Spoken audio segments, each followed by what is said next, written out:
Thank you very much.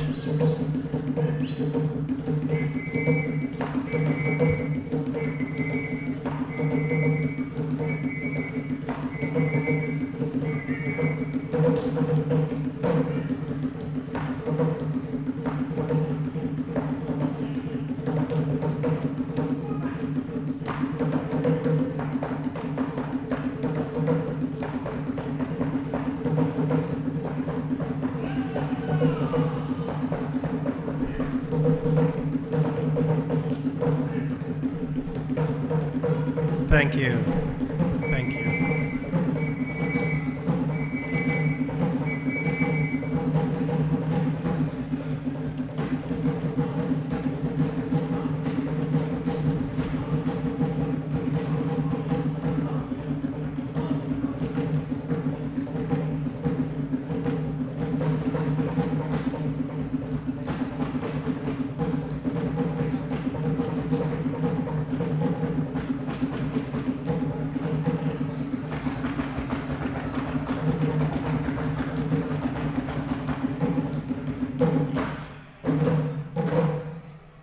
Thank you very much. A round of applause, ladies and gentlemen, to Tiritonse Cultural Troupe.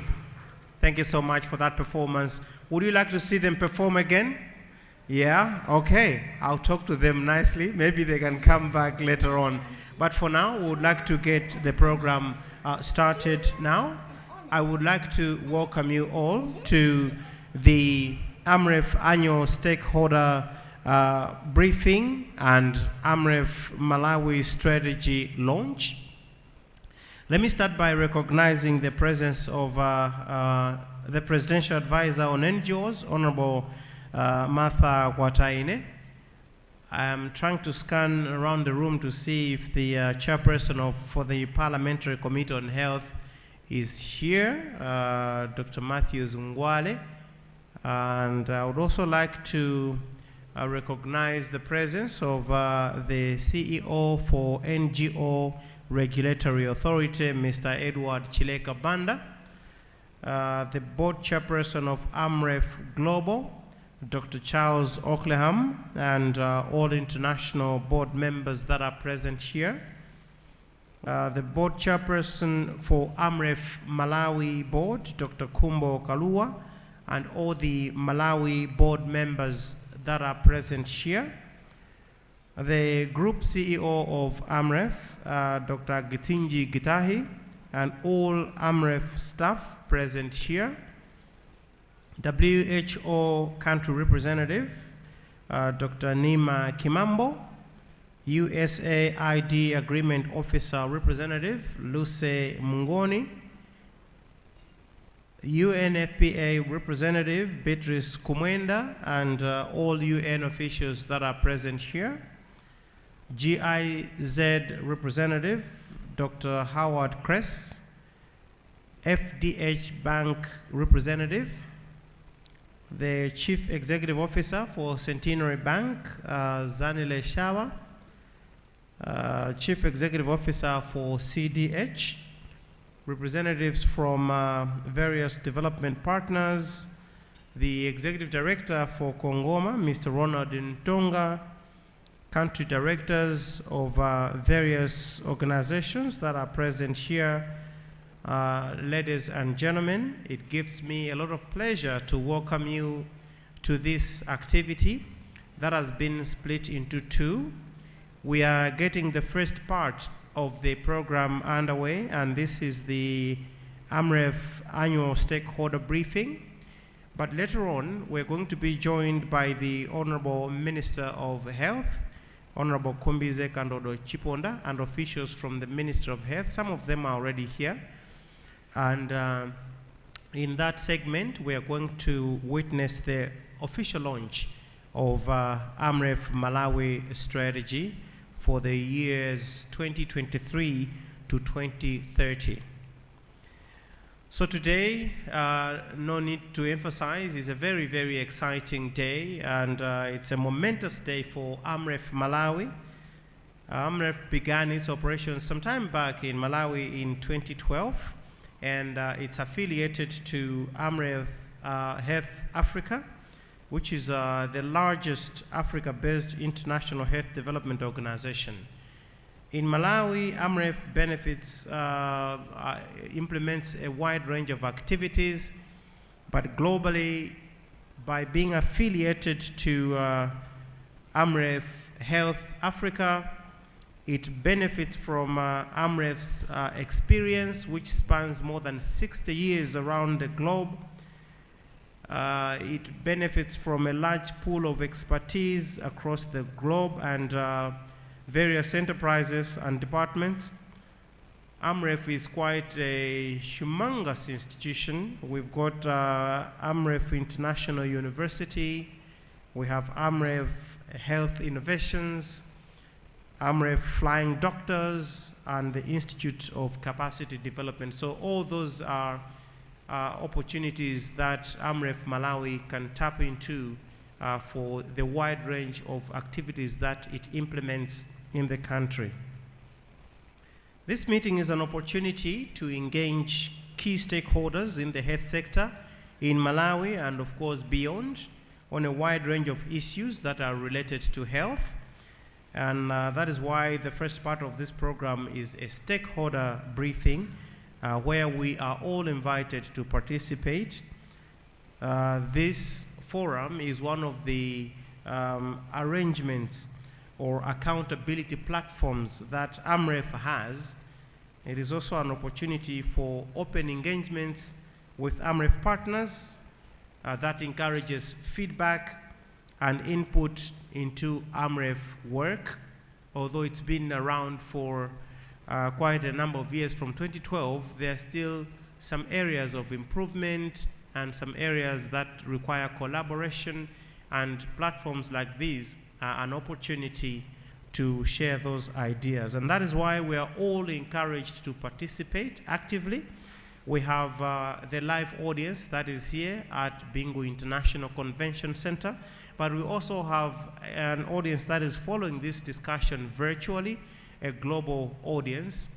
So for all of you, the physical audience here and the virtual audience, we are encouraging you to participate actively in the stakeholder briefing.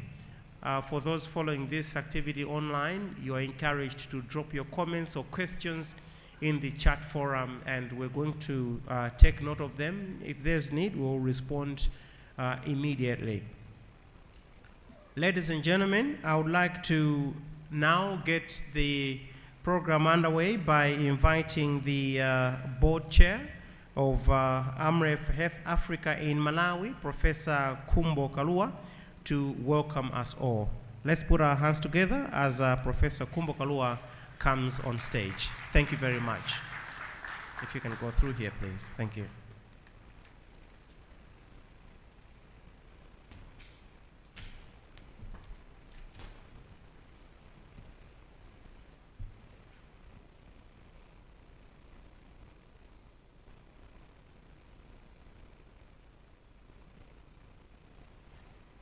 Good evening. Thank you. So the Minister of Health who is here to join us, Honorable Kumbize Kandodo, Chiponda MP, and the Secretary of Health, Dr. Samson Dolo, and everyone present from the Ministry of Health, the board chairperson of Amref Global, Dr. Charles Okeham, and all the international board members present, fellow board members of the Malawi Amref, the Group CEO of Amref, my brother, Dr. Giding Gitai, and all Amref members present here, UNF country representative here, all the UN officials that have come here, GIZ representative, US CDC representative. We have a number of CEOs from FDH Bank, CEO CDH, CEO Centennial Bank, and many other CEOs that are in this audience, and representatives from the various institutions, country directors, members of the stakeholders, members of the place that we have seen here, and ladies and gentlemen.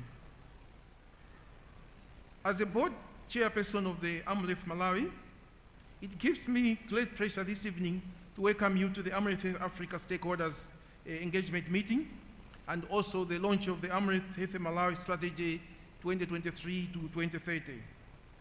as has been discussed with us, that this first part, which I'm taking part, relates to the global level presentation. And when the minister eventually joins us, we are going to move to the Amref Health Africa Malawi strategy. I'd like to welcome you to the warm heart of Africa, Malawi, and thank you for attending this meeting physically. We also have a number of people that are attending this meeting virtually, and I hope that you are able to hear us clearly across Africa, Europe, and North America. We are particularly happy to host the International Board and the Global Senior Leadership Team here in Malawi. I thank you so much on behalf of the Amref Board and management for choosing Malawi to host this prestigious event. It is such a great honor. As you've already been told, Amref Global and Amref different institutions, we are all one big family, and this has been demonstrated here today. After the first part of the meeting, we are going to launch what we in Malawi consider as our strategy for the next 7 years. I really hope that you are going to stay so that you can listen to the launch of this strategy. Special thanks should go to the minister, who I understand was on a tour and just arrived today and kindly agreed to come and grace the occasion. The various CEOs that have agreed to come from different banks and companies, development partners, I've been told that there are people from the NGO board and the NGO community as a whole.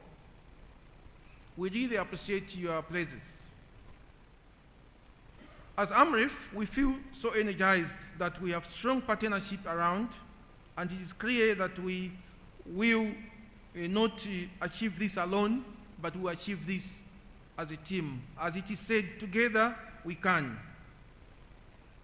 We hope that your time today will be rewarding, and we will know what Amref is doing globally, and also about our aspiration for the Amref Health Africa from 2023 to 2030. Without further ado, I would like now to invite my brother, Dr. Githinji Gitai, who is a group CEO for the Amref Health Africa, to come in front and to provide an overview of the global health landscape and the Amref's contribution. Welcome, Dr. Githinji Gitai. Thank you. This is my auntie, proud and adventurous, curious and honest, energetic and a little crazy too. She's a natural caregiver, a teacher, a wise woman. I think she's 60 plus, but you never ask a woman about her age. My auntie is one of a kind. I trust her with everything, big or small, because I know she always wants what's best for me. She taught me that your health is the only true wealth. Her bigger dream, making sure everyone can lead a healthy life. Maybe you've met her too. Every day she visits communities where she is the accepted voice, and everyone respects her good sense. She sits down, never judging, just listening, challenging views, removing barriers, creating solutions, and soon enough, the whole village is thriving. No big deal. She's just creating lasting health change. When I think of it, my auntie's pretty amazing. She transforms my community, heals my country, and makes our continent blossom. Did I tell you I have a lot of aunties? They're all Amref. Want to be like them? Join us.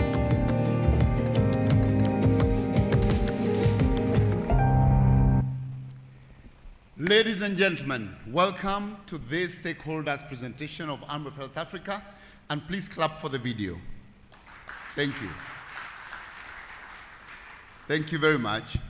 I know there are a lot of protocols here, so allow me not to go through each one of the protocols, just to say, Excellencies, distinguished colleagues, members here and online. I think we have close to 50 people online as well, joining us from different ministries of health where we work, from our boards in all the countries in Africa and also in Europe and North America.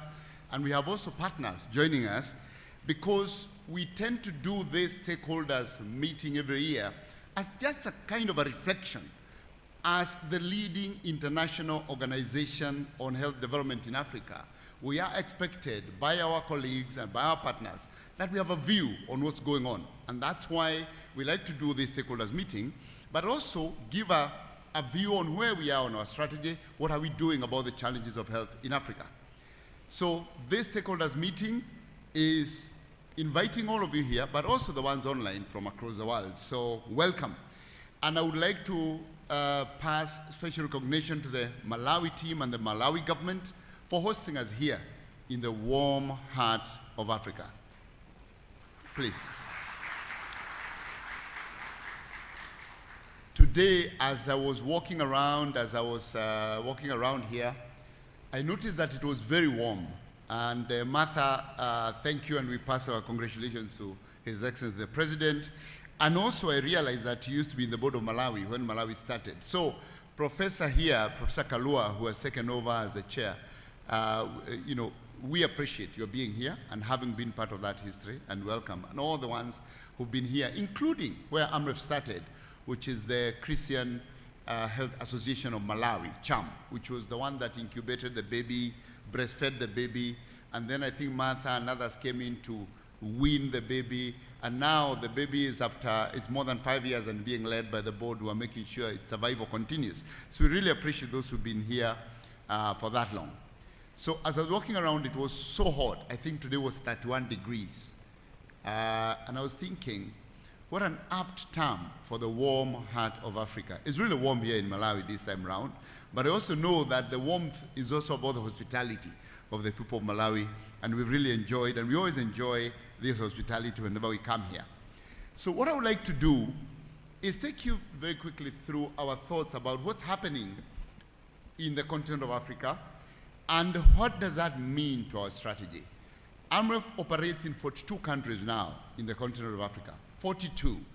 That has been an expansion since 1957, when we started off as a flying doctor service in between the borders of Kenya and Tanzania at the foot of Mount Kilimanjaro. That's where we started as a flying doctor service, reaching out to communities. But now we are reaching out to communities in 42 countries, not with flying doctors, though that is still part of our work, but with individuals, about more than 2,400 individuals across the continent, who are working with the governments in every country, not in parallel, but in tandem and in concert with the governments in the continent, to ensure we can create lasting health change in Africa.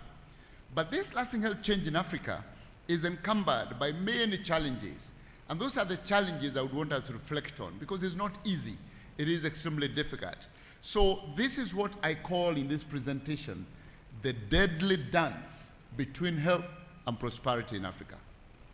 Because for many of our colleagues, because Amref is available in all across the world, and we have colleagues who are doing fundraising, and they're here with us from UK, from Italy, from Spain, from Netherlands, and France, and many other countries, and Canada as well, and US, and Norway.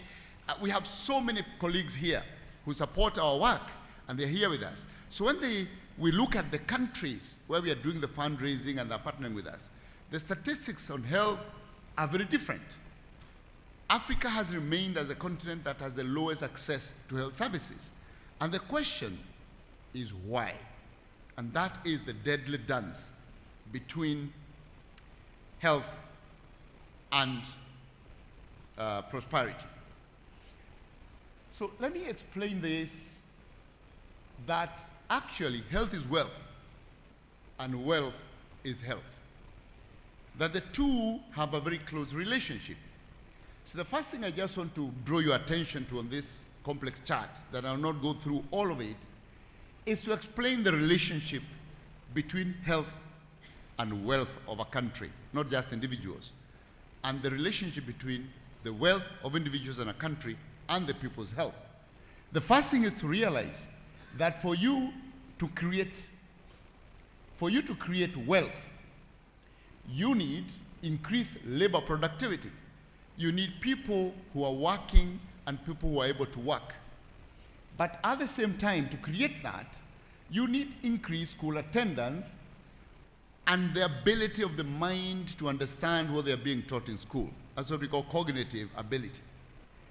But for you to achieve children going to school and healthy enough for their brains to understand what is going on, then you need adolescent and child health and nutrition. It is the breastfeeding of the mother and the feeding of the child in their first 1,000 days.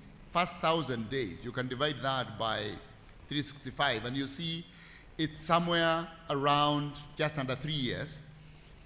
That feeding of the child under 1,000 days is the most critical. The most critical in ensuring that that child, when they go to school, they're actually going to develop into part of the labor productivity for the country. And for you to achieve increased adolescent and child health and nutrition, you need a good relationship with the fertility of the women or female population or the women in the country and reducing the child mortality. Because we know in our continent that women get many children because it's kind of like gambling. It's gambling. You're not sure how many will die. So you're like, if I have only 2, I'm not sure. If both die, then I have no children. So I'll have 7, so that if some die, I'm left with some. And this is not new to Africa. If you read the history of the Roman Empire and you read the development of Europe, you'll find that even kings and queens and princesses used to get up to 18 children. And probably half of them, or more than half, would die. And therefore, they would be left with a few. So the development, the relationship between the survival of children and fertility of women, how many children they have, is actually related to this risk mitigation or risk management. So fertility, welcome. That's the chair of our international board, Charles, Professor Charles. Okay, Halam, welcome, Charles. So the relationship between how many children women have is related to how children survive. So you must reduce mortality of children for you to actually reduce the fertility of women, or in terms of how many children a woman desires to have. But for you to do all these things, then, you can see at the center is that you must provide access to health services, meaning that for children to be healthy and adolescents to be healthy and for nutrition, you need universal health coverage, meaning services must be available for the people. Those services are adolescent health, child health, nutrition, and for you to afford that, you also need increased adult health and nutrition, because it is healthy adults who enter the labor force, and it is a healthy labor force that leads to a good dependency ratio, meaning that working population can support those who are not working. Right now, many of us here support not only our families, our neighbors' families, and our families' families, and even many generations, because of this ratio of dependency. So this whole chart is basically saying that for you to grow the GDP or the wealth of a country, you must grow the health of the people, and the health of the people is dependent on the education of their children. Then it is a cycle, because only healthy children learn and only healthy adults earn. This is what this chart is saying. Therefore, where are we? The World Bank a few years ago did develop what is called the Human Capital Index, a measure of these two values, the health of the people and the education of the people. And the measurement of World Bank says that there are many things that an individual goes through during their life that affect their health.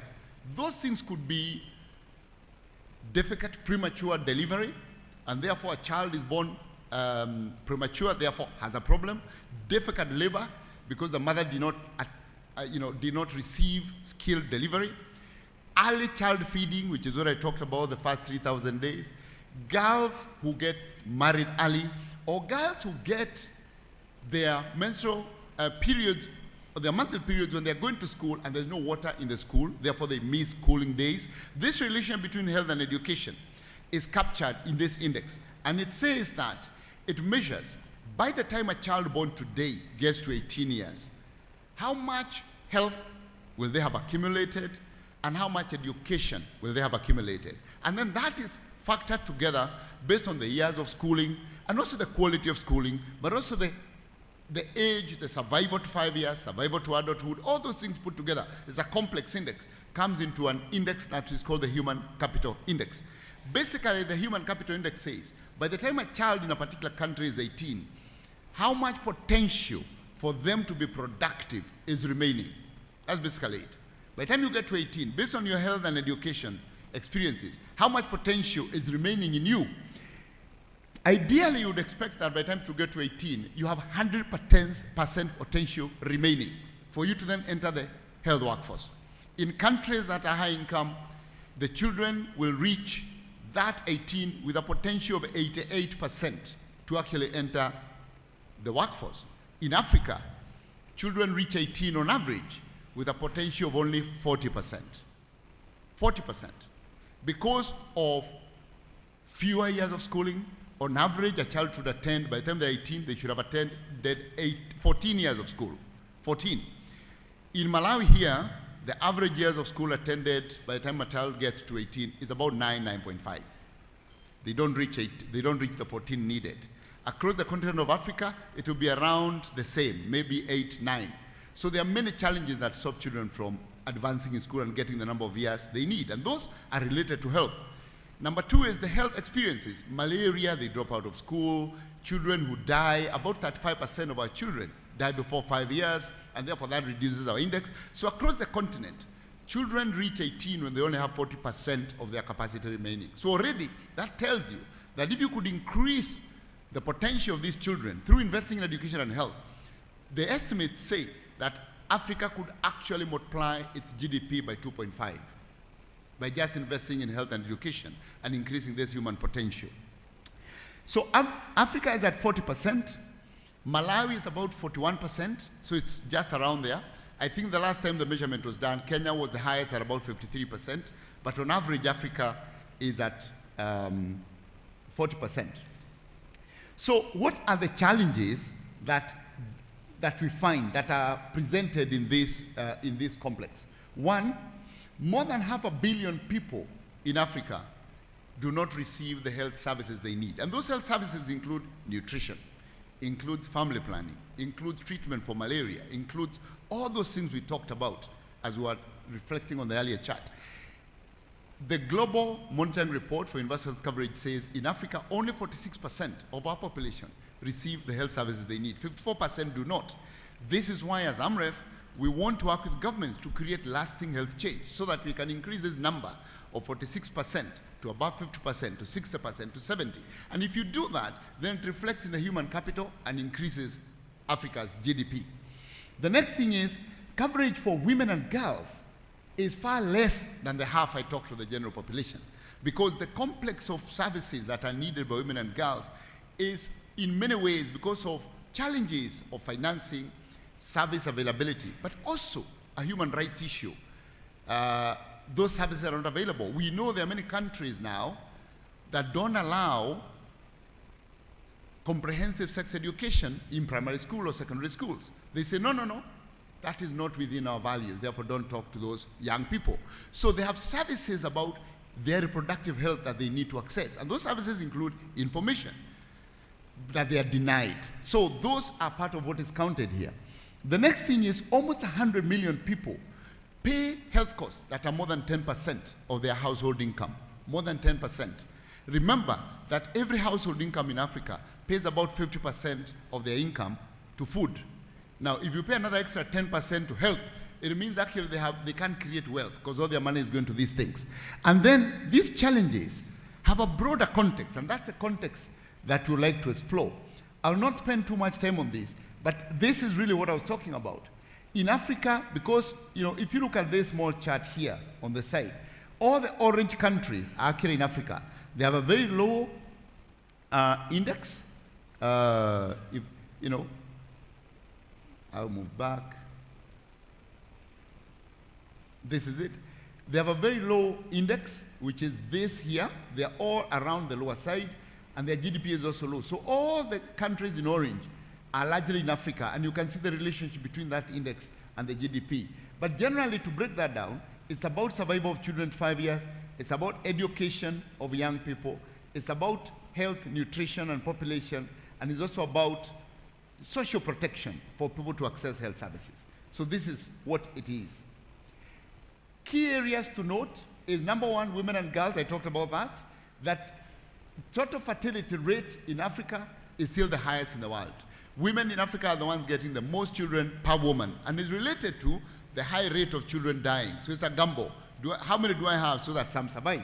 The next thing is, adolescents are getting many more children in Africa than in other parts of the world. Teenage pregnancy is very high, and that affects their schooling, and therefore creates a gap for girls going to school because they have to drop out because they're getting pregnant early. The next thing, of course, is the issue around maternal mortality. How many women survive during their pregnancy, that they're actually giving birth to life? How many survive? We have, in Africa, country to country, you have more than 400 women dying out of every 100,000.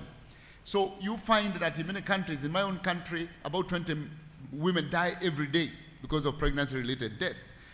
Here in Malawi, it will be, probably half of that or slightly less than half of that. When you go to the areas where service access is available, it is almost unheard of to lose a woman in pregnancy. The statistics don't even exist. So let me skip that. And let me say, so what are we doing and what needs to be done? We need to have a people-centered approach to health services. We need to ask ourselves, with all these challenges that are many beyond the health system, some of them socio-economic, what is it we need to ensure that people are healthy? Schooling may not be a health issue, but it is related to outcomes for health. So we need to look at all these, start looking at verticalization. Stop looking at only HIV care, or TB care, or diarrhea care, or malaria care, and start looking at individuals in what we call a life course. You're looking at pregnancy and newborn. What services are needed around that? You're looking at childhood, adolescent health, adulthood, elderly. And when you look at those and you provide a primary health care that serves these needs, and then you make sure it's equitable, that people can access it. And I know here in Malawi, the government has been expanding its access to health financing. The health financing in Malawi has been increasing, and we must thank the government for that.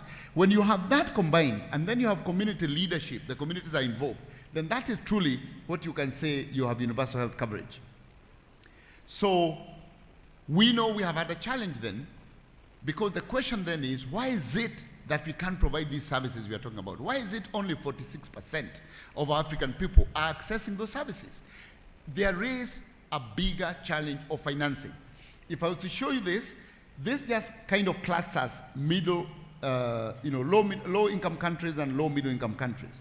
If you look at the amount of money spent, this is from the domestic general government expenditure, just tax money. You will see that many low-income countries and low-middle-income spend between $8 and $26 per person per year. Compare that to $4,000 per person per year in high-income countries. $4,000 in Italy, in Sweden, in UK, $5,000 in the US, versus $26 per person per year. But is it because governments have refused to put money in health? And this kind of talks about the same. You look at Zambia is about $22, Senegal is about $17, South Sudan is about $4, Kenya is about $40, Malawi will be somewhere about $23. So when you look at all this and the targets that we look at when we look at 2050, we are not going to get anywhere near to $4,000. So you have a big challenge with financing. But is it that the governments are refusing to give this money? Not really. Africa has a challenge and is related to the fertility issue. Population is rising, continues to rise. Africa has 17% of the world's population, 17%, but has only 3%, less than 3% of the world's wealth. So, in essence, you're saying, for every 17 people, they are fighting for only 3 apples in the world. 3 apples for 17 people. If I was to give you the same statistics for the US economy is 24% of the global economy, but has only 4% of the world's population. So those 4 people have 24 apples to share. So we have a small economy and a big population, which is why the conversation around access of information, reproductive health to women and girls, and also providing education and reducing child death so that women stop gambling about how many children to have is actually part of escape, the great escape for health in Africa. So if you look at that, that's why Africa has never achieved even this 15% of health financing we talk about. Africa is nowhere near. We know that $86 might be a place where Africa could start providing some basic primary healthcare services. But only 3 countries or so achieve $6 per person per year in Africa. I say in Europe and North America, it's $4,000. Only about 3-4 countries in Africa can afford $6 and above. So, why so? These are some quick calculations I often do when I'm thinking about this challenge. Let's not complicate it too much. Let's just say, if you were to look at Netherlands, Denmark, and Sub-Saharan Africa, and you ask yourself the question, what is the size of the economy? How much tax can you collect from that economy? How many people do you have in that economy that you can divide those resources by? And once you divide, how much can you allocate to health, even if you allocated 15%? If you did that, in Africa, with the best allocation, you will get $51. In Denmark, Netherlands, you'll get $1,800, $1,500. But we know that because these populations collect more taxes than actually have assumed in this equation, this is just what economists, and my chair of the board is an economist, they say all factors held constant, ceteris paribus. So have done all factors held constant. We have assumed the tax, the allocation to health, the tax collection is the same percentage in the countries. You would end up with that. But we know that these countries collect more in taxes, they allocate more to health. So this $1,500 is in essence $4,000. That's $1,800 is in essence $4,000.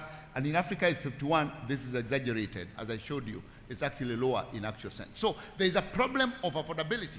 It's not refusal of government. Which means therefore that we have such little money that one of the most important things is efficiency and allocation, trade-offs. Where do we allocate the little money we have? Which is why for us as Amref, we think the best place to allocate this money is primary health care. That actually takes care of 80% of the needs of 80% of the people. That's where we should put our money. Does that mean that tertiary and secondary care is not important? No. It's just that we can't afford to do everything with little resources. So for us, we're focusing a lot on primary health care. But also, it also means that for any threat that comes to the health sector, we must address it. Climate change is a big threat to the health sector. New diseases rising. We must address it because the health sector is so underfunded, it cannot afford any threats that actually increase its utilization. So, and development assistance, I won't go through this much. This is domestic. This is what we talked about. This is the money that comes from the government themselves.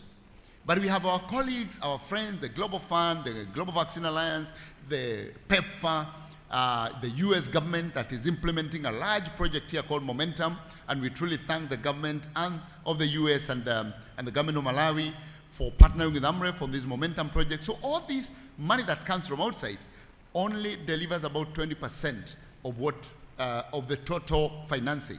Another 35% is the government I talked about. The rest comes from people's pockets, which is why I said people are contributing up to 10% of their income to health to cover the gap that's not covered. So development assistance cannot resolve our problems. It's actually less than what people in Malawi themselves put to take care of their own needs. So, but that also is dropping. I'll not go through much on this, but it's dropping as well. So where do we move on from here? We have to protect the health system. Many threats occur. Climate change is one of them. Population growth is actually a challenge to the health system, as I've explained. Urbanization is a challenge because the people congest in the cities through informal settlements. They don't have water, they don't have sanitation. So they are always being sick with diarrheal diseases that are preventable. But that congestion increases their vulnerability to disease. And the other one is, of course, an opportunity, which is digital transformation. How do we use the availability of mobile phones to actually improve the health of the people? So we have to look at this holistically and think about our health system going beyond the Ministry of Health. What about housing? What is transportation? What is the role of transportation? Language, disability. How do we ensure that those people are actually included? So we have to look at all those things. So I've talked about infectious diseases. I don't have to go through that. I've talked about the fragmentation of the health systems. Therefore, the great escape has to be a combination, therefore, of us focusing a lot on health promotion and prevention to keep people away from disease because it's too expensive to treat them and we can't afford it. So we want to partner with governments to ensure we actually keep people healthy, because when they get sick, we can't afford to treat them, as we have discussed. So having a match between health promotion and prevention, but also building a primary healthcare system that provides social security for people through social health insurance, putting more tax funds to protect people is important. And that's how we are going to build our health system in the continent. So I'll skip this. I'll just talk about the fact that it is about equity, starting off with those who are most disadvantaged, not trying to give the same thing to everybody at the same time, because we can't afford it. So we have had a strategy, 5 years. It's coming to an end now. We were focusing on human resources for health. I know today we are going to be launching scholarships for nursing and midwifery, sponsored by our Amref International University here at the strategy, looking at how to provide services in the rural areas and looking at how to finance that. We have done a lot, and within that 5-year strategy, we have actually reached 80% of our goal in reaching 100 million people. We have delivered more than 16 million doses of COVID-19 vaccination. We've reached more than 39 million people across year on year, across the countries, and all these reflect our achievements. So moving forward, we have decided that we are going to focus on two things: primary healthcare and social determinants of health. How do we make sure we work with government to build a foundational system of primary healthcare with community health systems, at the same time working on climate change and health and protecting the health system from the threats that are coming upon it? That, and of course, considering that digital transformation can help us to go further, faster. That's our strategy, and you'll be seeing more about this as we are launching the Malawi strategy, because our global strategy is then realigned within countries, within the context of every country, so that we can move forward. Within that, I want to share, because primary healthcare is so critical to us, and ensuring that primary healthcare has enough health workforce, we have decided to establish an Amref International University that's going to have hubs across the continent to train health workforce for primary healthcare: nurses, midwives, physiotherapists, ensuring that we are responding to the needs.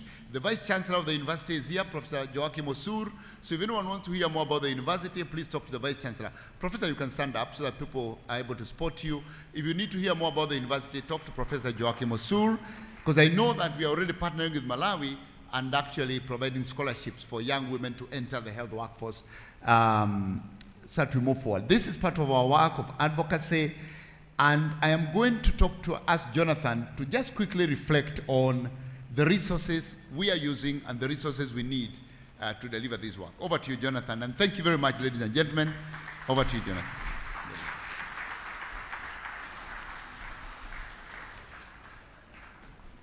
Oh, thank you. I've never had a welcome like that. Excellencies and honourable members, partners, friends, those online, good afternoon. My welcome I add to that of Dr. Gethinji. Very briefly, a few words about the resources that we have had over the years to deliver on the strategic objectives that you have heard him describe so ably. There we go. This is the story of the resources that Amref Health Africa has had access to this century. And in that time frame, we have seen a 12-fold increase in the resources that we have as an organization. In 2023, I am anticipating that we will have had a total of $240 million, every one of which has been spent in this continent, for the good of the people of this continent, as we seek to bring lasting health change. During that time, spending $240 million, we have managed to break even. Our resources remain intact as an organization. Our cash position remains strong. You will see that the rate of growth has been particularly strong in the last couple of years. We benefited enormously from resources given to us, entrusted to us, to address the COVID pandemic as it hit this continent. We grew by 70% alone in 2021 and 2022. We've added to that growth again in 2023 by nearly 10% to reach this $240 million. But what of the future? What of the strategy that will be launched here in Malawi very shortly and is being launched across the continent? We anticipate further growth, maybe not at the same rate as we've seen in the last couple of years, but sustainable, viable growth that will lead to entities that will become self-sufficient and be able to deliver. We anticipate spending $2.7 billion over the lifetime of this strategy. That is 8 years. $2.7 billion being spent from an organization headquartered in Nairobi, led from Nairobi by African staff, where more than 90% of our staff are Africans. I'm very proud to be part of this. So $2.7 billion will be spent as we seek to implement this strategy. We're grateful for your attendance with us today to share the launch here in Malawi of the Malawi strategy, and we look forward to its impact in changed lives and ultimately lasting health change. Thank you so much.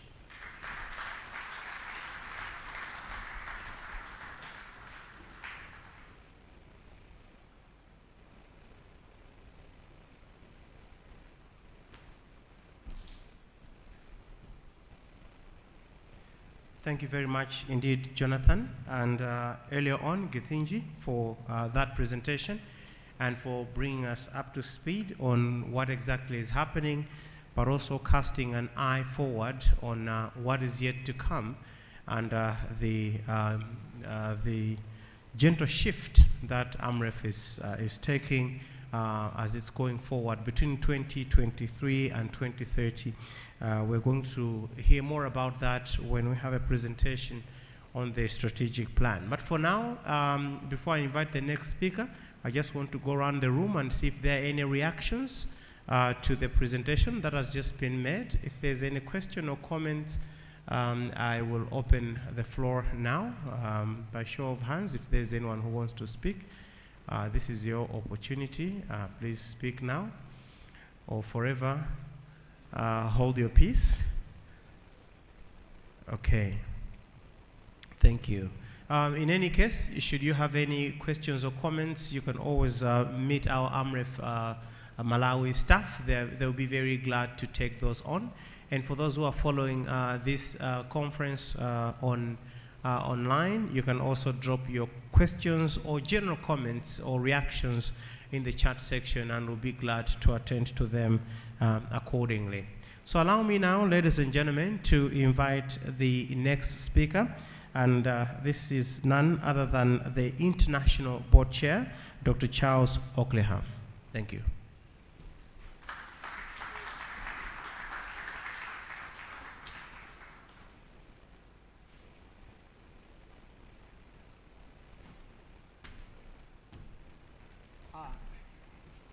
Good afternoon.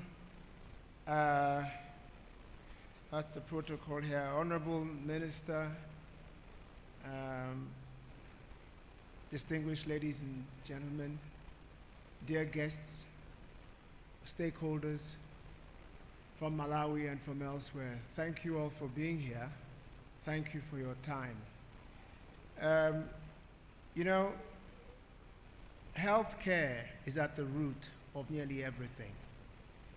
And you know, I never forget in 2019, when I was asked, I got this telephone call and I was asked to consider being the chair of the international board of Amref. I'd never heard of Amref. So I did some research and started digging into what Amref did and what it does now. And I was truly overcome by the work it does.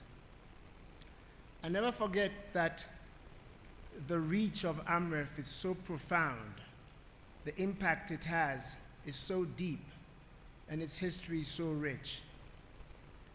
And I'm so glad to be a member of the family of Amref. Whenever I go around, and I've just come from Europe now, that's why I'm late, and I apologize for having to come in when the speeches had started.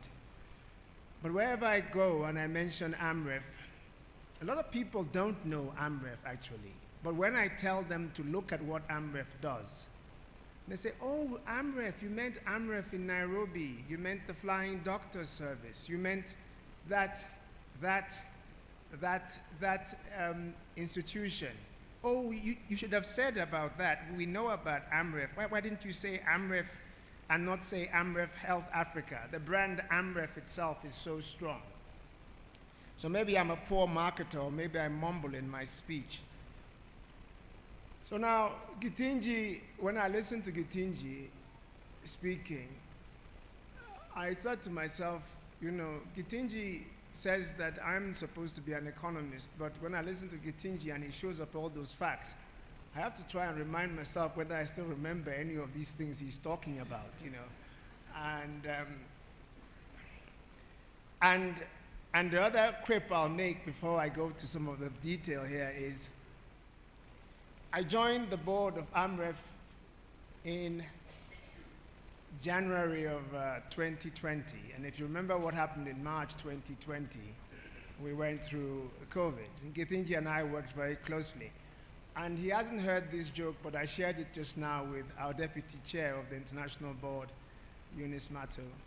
And I said to her, you know, when Jonathan put up that chart that illustrated the spike in our revenue, it correlates exactly, Githinji, with my arrival as the chair of the international board. Now, I always like to differentiate between causality and correlation. And I'm not trying to claim causality. I'm just saying that it's correlated. And that's all I'm going to say about the economics part of it. And Githinji has mentioned the importance of the Human Capacity Index and the misalignment in global resources in health, and the need for some form of convergence to take place. For in fact, we say all the time, and it is true, that our youth, and I can see some of them in the back there and elsewhere, that our youth are our biggest resource. But ladies and gentlemen, and all stakeholders, make no mistake, they can also be, if we're not careful, one of our greatest challenges. We need to do what we can do to the best of our ability to ensure that we bridge that gap, that we're able to meet the need to invest in health and education. And I'm going to dwell a little bit on my particular bugbear, which is education of girls and young women. This is a passionate, it's a passion project for me. You know, a lot of people have become gender specialists. You find the most misogynistic males come out all of a sudden. It's politically correct to say, no, no, no, I support female development. But the man goes home and he beats his wife every day. And he's in support of gender enhancement. He stops his daughters from going to university or having the same opportunities as his sons. the point here that I try to make here is, it's not an attempt to look good. It's not a voguish thing. No, no, no. Educating girls is at the root of economic development. Most states that oppress, in fact, I'll go as far as saying that all states that oppress females cannot have a substantial long-term future. Because what they'll do is they'll place an insurmountable burden on themselves, because that burden is a geometric burden. It's a population burden. And unless you say that you are going to find some convenient way to erase, to crash, to remove that burden, then you're going to be left with it and you will never perform at the optimal level. So we have to find a way to bring down the cost to income ratio for health and investment in education across an entire population, but specifically for girls. Particularly in Africa, we need to do more. Now, people will say to me, and I see it in some other places where I have mentioned this, they say, well, when you do this, you have the slanting effect. Now, ladies and gentlemen, the slanting effect is where there's this imbalance at a particular point in time, particularly at the point of marriage or the relationship between males and females to form union. And then if you were to educate females substantially, I've heard this argument made, then you would leave males behind and there would be this mismatch which would take place, and that males would not be able to find mates, that only alpha males would find mates, and that non-alpha males would be left to the side and would create social imbalance. There's that argument made. My response is that we're very, very far away from that in Africa. That's still a kind of theoretical thing. For now, we have to place a lot of emphasis on ensuring that no girl is kept out of school. In fact, no child is kept out of school, but particularly no girl is kept out of school. We need to reduce the level of speculation in reproduction. So the point that Gitinji made earlier on, where it's a kind of lottery, where you say, if I have 8 children, then probably that by the time they get to 15, I'll have 4. It's a lottery. Now, if you look at that very carefully, if you were to reproduce over that period of time, it means it has implications on the labor market. And if 51% approximately of your population spends the greatest amount of their time reproducing themselves, then what does that do overall for the overall nature of the society, the economy, the growth rates, the efficiency of the society? It brings it right down. So we need to have increased efficiency in reproduction. And this sounds almost like that kind of, Soviet-era planning or some form of way in which you say, no, by design, you have to have 2.1 kids, and that's it. And so if we can average out so that everyone is around 2 or 3, then we'll work it out. No, that's not what I'm saying. I'm saying that there should still be choice. But that choice should be underpinned by the capacity to ensure that the children that are born are given all the opportunities that they deserve. And the only way we can do that in organizations like Amref is to continue to do what we can do with the resources we have, but to also play the major role in advocacy, a big role that we play. And I say this everywhere I go, and I repeat it here, ladies and gentlemen. I say to those people who want to chair any international organization, the first thing that you have to do is find a good CEO. If you are the chairman of any institution and you have a CEO that is not capable, then you will be, by default, either a very poor chairman or you become the CEO yourself. Now, not having any aspirations to be the CEO of Amref, I'm very glad that I have a very capable CEO, so I can come to this area and I can pontificate. And I'm going to do what I do sometimes. I'm going to clap for Gitinji because his work in advocacy is one of the reasons why when I go around the place increasingly now and I say, I am the chairman of Amref, or I am affiliated with Amref, they say, oh, Amref, yes, we've heard of Amref. It's partly because of Gitinji. So I'm going to clap for Gitinji, and I want you all to do the same. So I've said that primary care is at the base of our societies. Primary care, health care, is the underpinnings of everything that we do, everything that we are.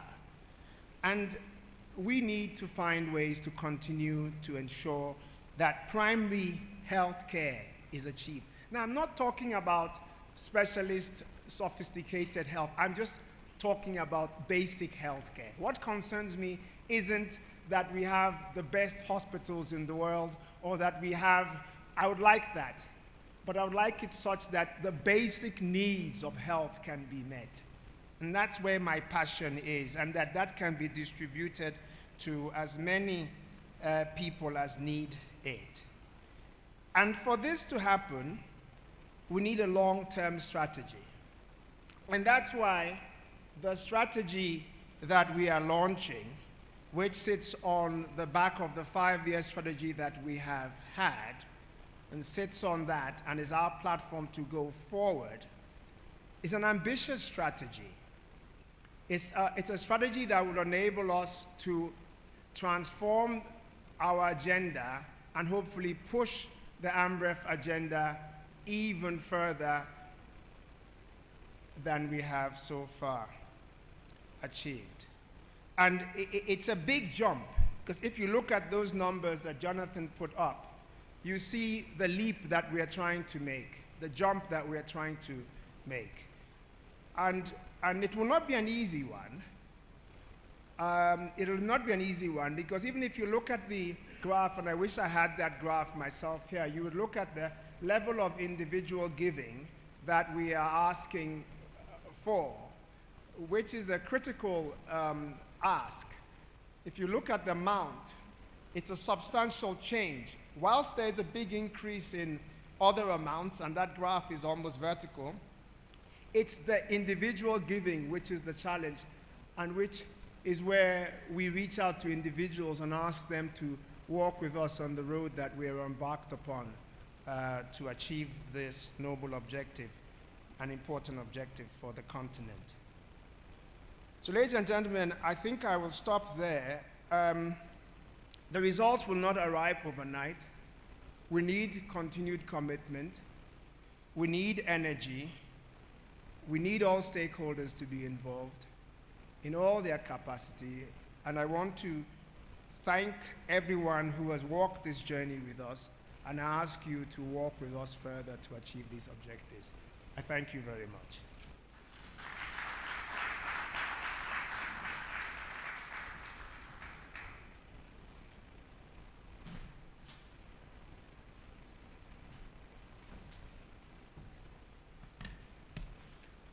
Thank you very much indeed, Dr. Charles Okleham, the International Board Chair for Amref. I would like to ask us to pay attention to what we're going to see next. When Gitinji was making his presentation, he highlighted the fact that Amref likes to work with communities, and it's got a lot of programs that it's doing at community level. And when we're talking about community, we're not talking about the regular communities that we know. We're talking about the real remote areas, those hard-to-reach areas. There are people there that need our help. There are people there that need our programs. Now, as we focus on this special sector of our population, anything that affects them should worry us. And the issue of climate change is is something that is also ravaging the lives of these people, and that is why climate and health should be something that we all should be concerned about. There's a short video that we put together that I would like to request that it be played now, and it's going to help us see what we should be thinking about, what we should be thinking of doing for the local communities. Let's enjoy the next video together, and then after that, I'll invite Tirose Cultural Troupe to come and dance one more time. But for now, let's enjoy the video. Thank you.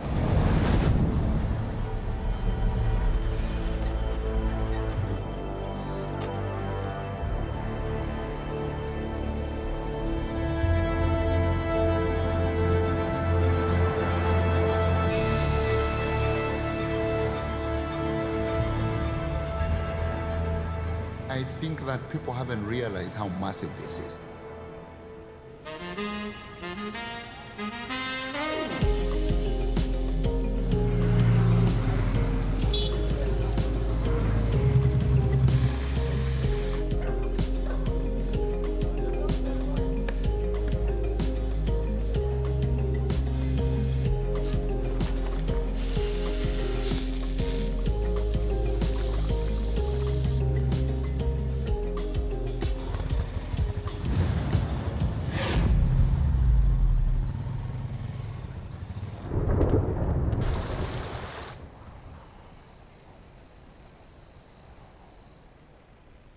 What we are seeing now is that East Africa has this cycle of long droughts and extreme rain creating flooding, and that is a huge impact on human life.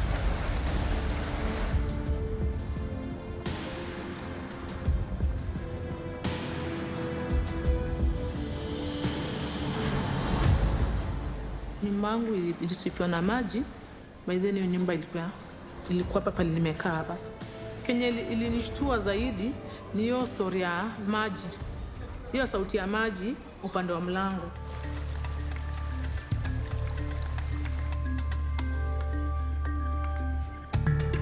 These informal settlements don't have the right infrastructure of water, of sanitation.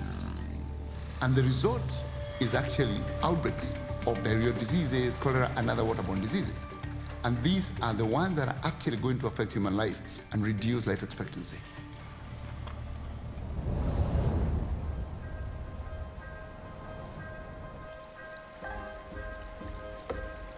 Communities like Kibera are rising up to say we are under threat, and let us actually harness our own resilience to try and fight this threat.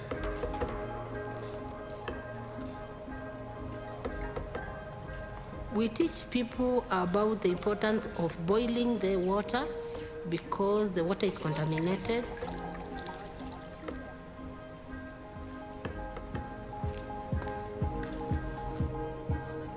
Weather Mtaani is a group of community leaders who interpret the weather forecast into a language that every person in Kibera can easily understand.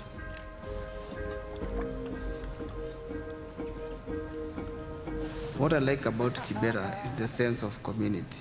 People live together and they come up with solutions from themselves.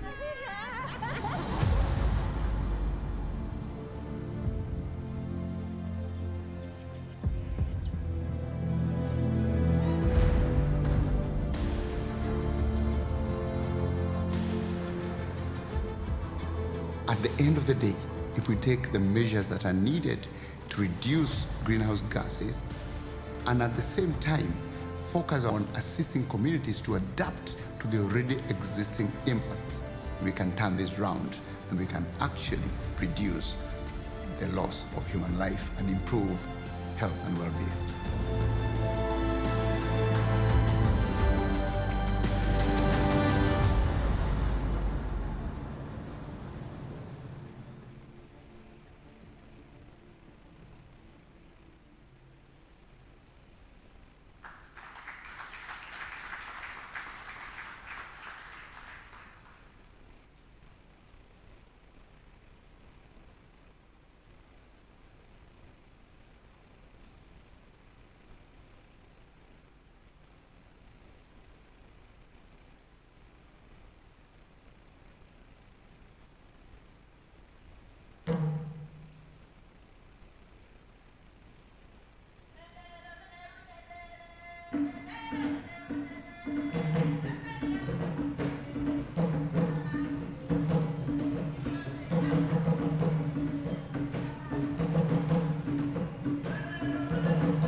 May we stand? Let's stand as the minister is coming in. Let's all stand, please.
Thank you very much.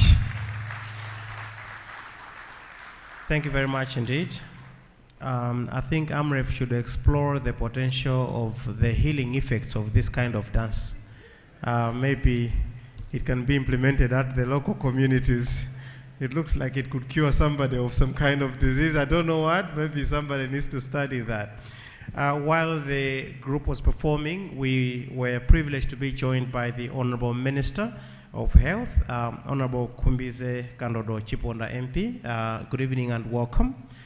Let me also recognize the presence of the Secretary for Health, Dr. Samson Ndolo, and all government officials that are present here. I saw the chairperson for the Parliamentary Committee on Health, Honorable Dr. Matthews Ngwale, walk in much earlier. Welcome.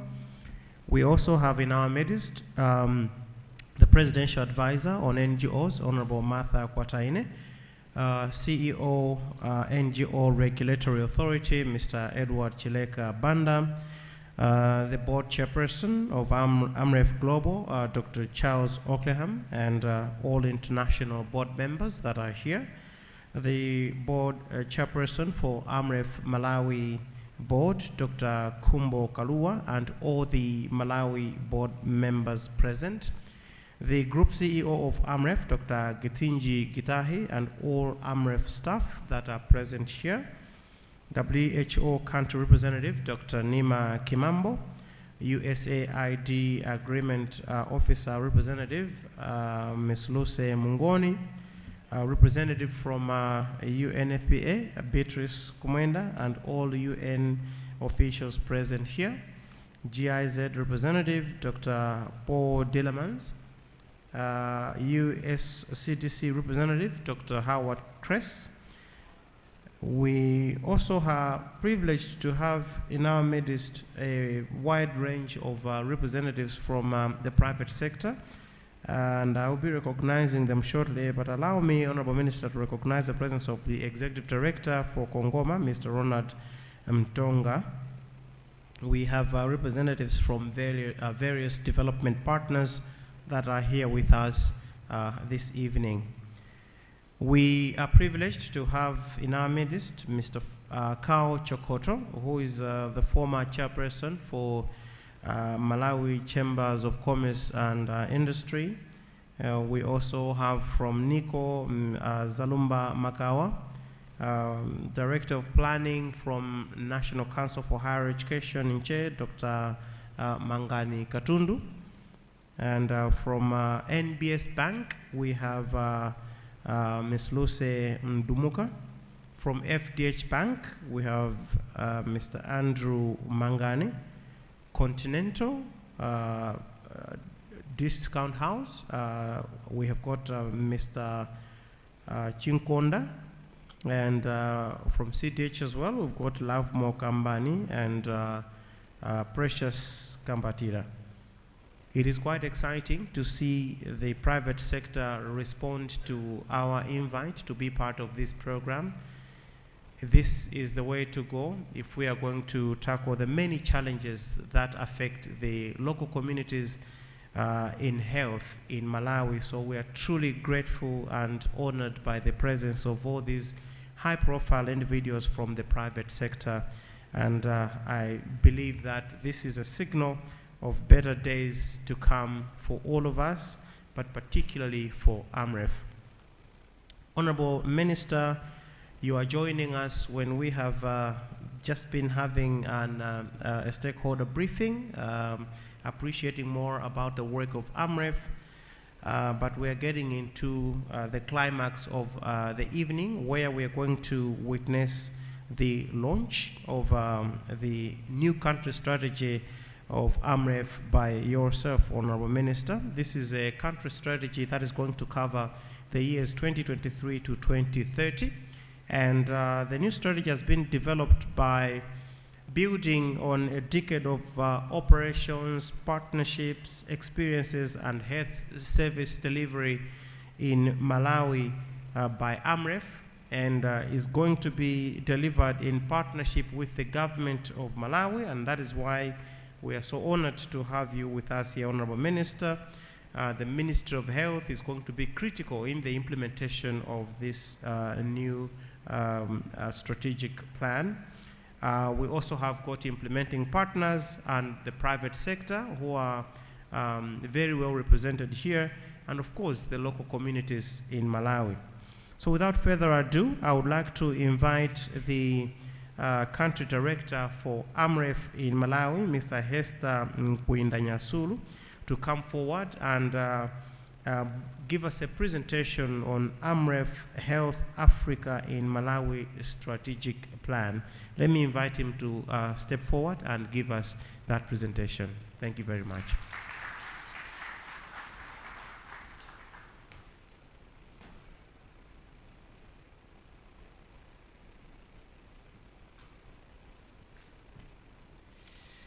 Our Honorable Minister, Honorable Kumbize Kandodo Chiponda, and our Secretary for Health, Dr. Samson Mdoro. And allow me, Honorable Minister, to ride on the protocol that our good Master of Director of Ceremonies has done. Today is a great day for Amref Malawi, but also Amref community, as we are launching the Amref Malawi strategic plan that is running from 2023 to 2030. In a special way, I would like to thank you, Honorable Minister, for coming to this event, and allow me to inform the people that are here that our minister is just arriving from Dubai. She just landed and she has come straight to this function. She has really honored all of us for coming. A big hand for our minister. You have so much energy and motivation that trickles down to all of us, and that's why we're here launching this strategy with a lot of pomp. Honorable Minister, as we're launching our strategy, we have 3 good news for the ministry today, and allow us to start with that before we invite you to do the launching. Number 1, would like to inform you that through Amref HQ, we are going to equip the maternity wing at Palombe Health Center as part of celebration that we are launching the strategy today. Number 2, another good news is that we are launching the e-learning center in Malawi, and we're going to start with Ekwendeni College of Health Sciences. We have our Vice Chancellor from Amref International University, where you had gone for the graduations a few months ago. Because of that, they said no, they want to honor that by establishing an e-learning center.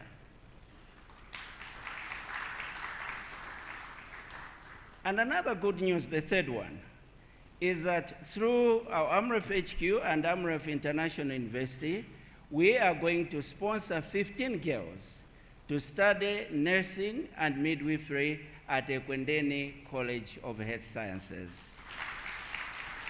And those girls are here, and we want you, though you're tired, but we need you to meet those girls and greet them and wish them well as they will be embarking on this study.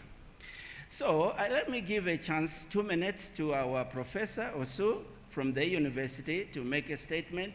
He will invite Dr. Mika to just also highlight what we're doing on nursing. 2 minutes each because of time. Welcome to the stage. A big hand for our professor, please. Thank you, Hester. Ladies and gentlemen, Honorable Minister, it's so great to be here. A few months ago, the Honorable Minister was in Nairobi officiating over our graduation. We feel very much like this university belongs to Malawi.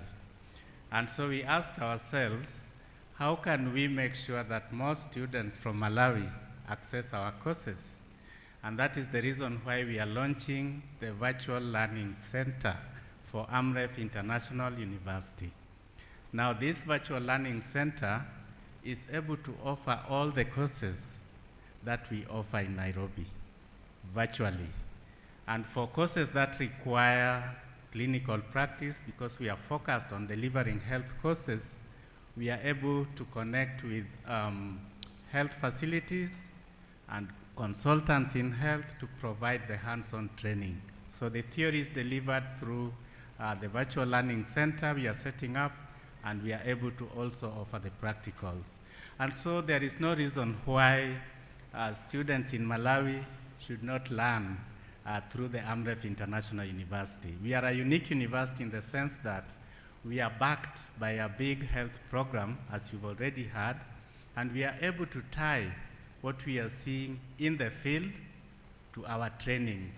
So when students come out, they understand the problems of primary health care in Africa, because we are focused on primary health care. And we believe these are the people who will transform the health in Africa. Because if we can transform primary health care, where 80% of our populations go, then health in Africa can be transformed. But in addition to connecting the program that we have the experience over 60 years or more to the training, one other thing about us is that we are able to bring the global thinking to these students. We have connections, as you already had. We are talking to WHO, we are talking to Africa CDC, we are talking to all the partners who are here and asking ourselves, what is the one thing we must do for students to be effective in what they do when they qualify. And so they think globally. Our students think globally as they act locally. And that is very important for us. So we are happy and we are grateful to be working with you, Honorable Minister, the Ministry of Health and our partners, and we hope that the training will continue. Right now we have 10 students already studying Masters in Public Health, Masters in Health Professions Education, and Higher Diploma in Community Health. They are doing it virtually and they are managing, but with the center set here, it will be much easier and we hope that more students will enroll. Thank you very much. Thank you so much, Prof. Dr. Mika, please come and just highlight about the nursing school and what we're going to do. Over to you.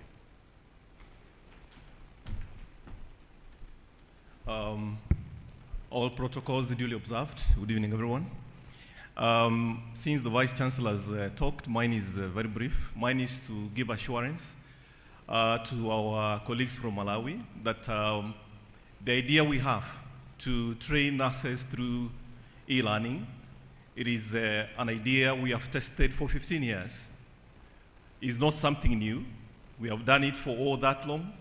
It has produced great results.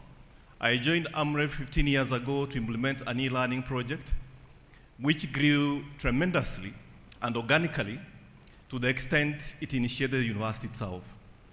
Where we are at the moment, we wish to spread the same model to countries which are having severe shortages in human resources. And we are starting with Malawi and the Republic of South Sudan. What I'll quickly point out is that the mechanism is very well thought out, is very well supported. The learner support includes students accessing content online. And in addition to that, they do have synchronized sessions where they access their lecturers either physically or online. Then on the third part of it, they go to the clinical areas, they access their mentors and preceptors who support acquisition of the competencies required for the profession. So mine is to assure the Ministry of Health in Malawi, the regulatory bodies of Malawi, and our partner, Ekondeni College of Health Sciences. The principal is there, Mr. Kasonda. I can assure you, don't have any anxiety. We are going to do this efficiently, and we shall produce learners who are meeting the standards of practice within Malawi, the continent, and the globe. The other thing I want to point out is that we are going to link the e-learning center in Ekondeni with our digital library in Nairobi. So the students who are going to be in this program, you are going to access thousands of resources online to support your learning activities. With those few remarks I've made, I think whoever has a question, you can be rest assured we are implementing what has been tested successfully. Thank you so much. Thank you so much, Dr. Mika, and those are the good news that we have. Honorable Minister, we have 15 girls that will be sponsoring. These girls have been identified right from the rural community. We had to ensure that they were girls that would not have been able to sponsor by themselves.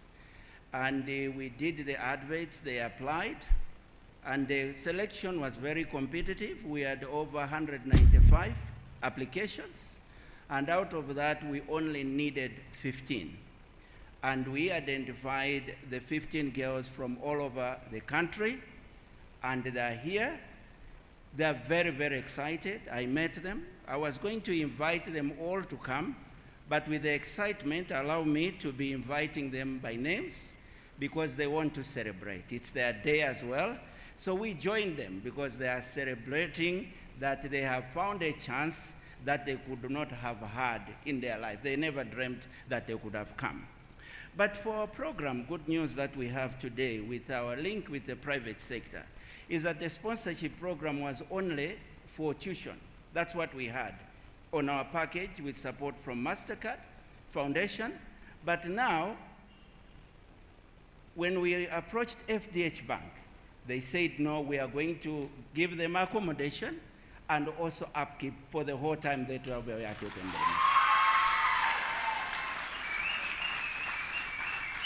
That's good news, and they have brought a check today of 45 million that they will showcase when the students stand here, so that we'll get all that 100% of that money to support the girls to study. So that's a good news. So allow me to invite them here by calling out their names. Number one is Steria Chimbalanga. Come and stand over here. Number two is Linus Mwenefumbo. Number three is Sekile Simwaka. Yeah. We have Beauty Zimba. We also have Trinity Dezio. Yanko Banda. I'm not hearing the yeah. Very good, that's better. Linda Mtipela. Alice Soko. Isabel Mambala. Meseli Kambale. Eliza Muyanga. Ines Yona. Miriam Anderson. Natasha Batasi. And this one we can celebrate more, Aida Sikwambara. Honorable Minister, these are the girls that have been identified across Malawi, all over, and they have come. They are so excited today. They would like you to greet them. We have a bag for each one of them that you can give them. So those that have got those bags, please bring them forward, that the Honorable Minister can interact with the girls by standing here. Each one will get the bag. Come over, Honorable. Thank you.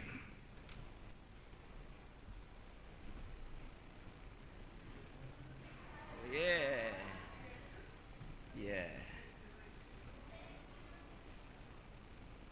All right. Okay. Yes.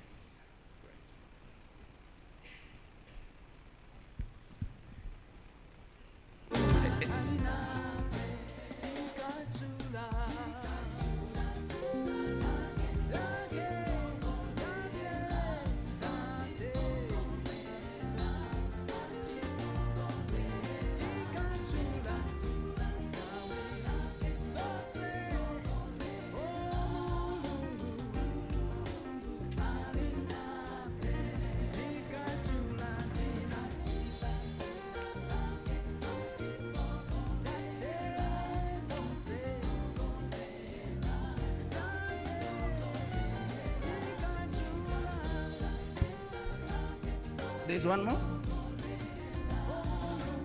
Hello? Okay.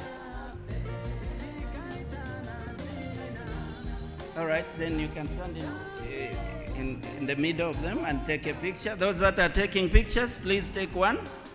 And then may I invite FDH Bank to also come forward with a dummy check and then present it as well to the Honorable Minister that we can stand here. FDH Bank, please. A big hand for the Honorable Minister. She's interacting with the girls. Thank you so much.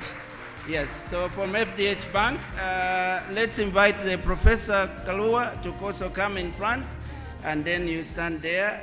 The Minister will be in the middle, and you stand on the far end as the FDH Bank is giving the dummy check to Amref Malawi. So you stand on the other side. Then in the middle, there will be the Minister who will grab the thing. Yeah, thank you so much. Thank you so much. A big hand for FDH Bank. Thank you, thank you, thank you, thank you. You have spiced up the day, and that's what we mean when we say the private sector should support the work of NGOs and the ministry. Another big hand as they're leaving. Thank you so much. And thank you so much, Honorable Minister. We can allow you to get seated. Thank you.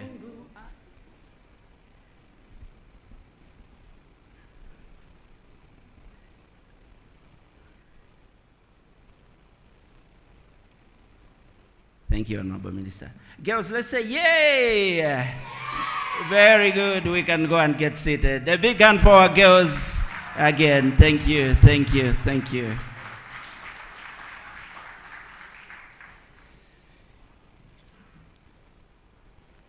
Today, we are launching Amref Malawi strategy. And I would like to invite two of my colleagues who will outline key areas that we will be supporting the ministry and working together. We have aligned all the work that we're going to do from 2023 to 2030 to your strategic plan, Honorable Minister, the Health Sector Strategic Plan, HSSP 3, and we've consulted your ministry. I'm glad that you witnessed as we're doing the consultations with some of your officials to understand the needs for the ministry and also areas that we can support. We are glad with the priority areas that we have identified, and we feel we can move forward together to create the lasting health change here in Malawi as per our goal.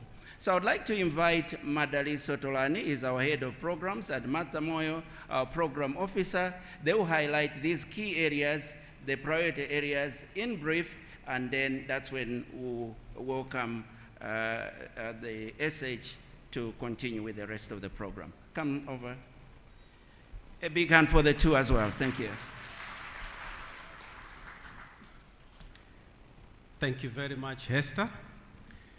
All protocols observed.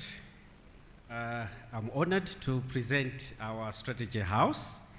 So our strategy has been summarized in a house. May we have a projection, please? We want our audience to see it. Tom and Tim? Yeah. So that's our strategy house. You get most of the details in the documents that we have there. We have printed for you. We are aligned to the global strategy and also contributing to HSSP3, as my country director has already highlighted. We are contributing to lasting health change in Africa, and for us, it's about Malawi. And we are also aligned to the mission where we want to catalyze and drive community-led and people-centered.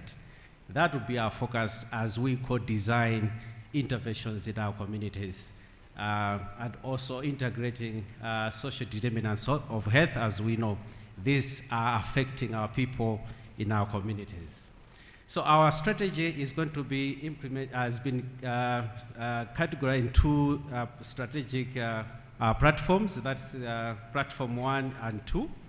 That's how we're going to deliver the strategy. So I'll present on strategic platform 1 some of the key interventions that we have outlined, and also strategic platform 2. And I'll invite a young lady that you see here. We believe in empowering young people. So she's going to come and present on the cross-cutting priorities that will also be implemented across all the two strategic pillars. So on strategic platform 1, which is more on investing in people-centered health systems for sustainable primary health care, we have identified 3 strategic objectives. One of it is on service delivery, where we would want to strengthen community health systems and health service delivery. As you know, this is very critical in our journey towards universal health coverage and also strengthening primary health care, PHC. So we have aligned a number of interventions that we see in our document. More of it is it's on integration of services, and we'll be focusing in the communities and also reaching the hard-to-reach communities through outreach activities. We'll also be implementing, contributing to human resources for health, and one of it is what has already been launched here, supporting training of healthcare workers fit for purpose for the work to be delivered in our communities. and also health financing. As you know, this is very critical for us to achieve the health outcomes that we want. So we'll be partnering with other stakeholders to lobby for increased budget allocation to health, and also identifying some priority areas that the ministry has identified.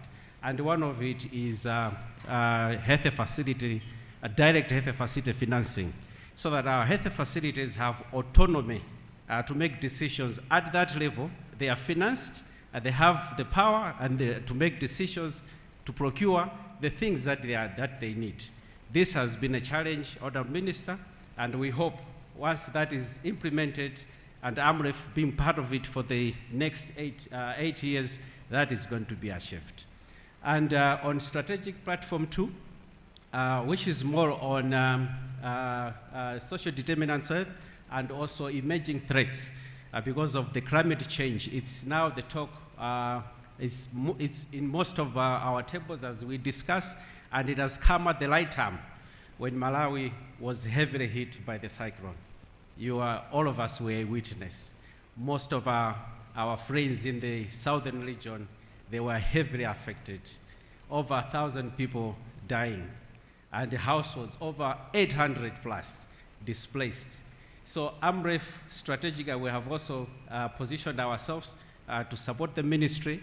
One, on education and health.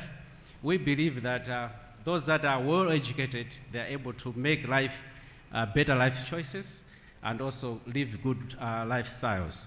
So we will also be contributing on the same and partnering with our education organizations that are implementing education initiative, so that our people are educated and they contribute to the development of the nation. On livelihoods and health, our strategy is focused on women and children. And we have good examples through one of the programs that we have implemented, the Spotlight Initiative, where we got funding from UNFPA, empowered young people with small grants, but we were able to see them starting small-scale businesses. And some of them, they even managed to pay for their own school fees and even got selected to university. These are the things that we celebrate and would want to see them continue. And I'm happy to see Beatrice from UNFPA in the house. We worked together on that one, and we'll continue in this strategy. And then lastly is about climate and public health emergencies. As I said, this has come at the right time, where our country is heavily affected on that. So we'll work with the ministry to support, to put in place systems that allow communities themselves to guide the response.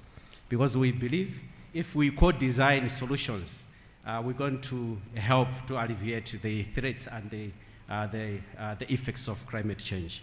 So allow me to invite my colleague, Martha, to come and take us through the cross-cutting priority areas. Thank you very much.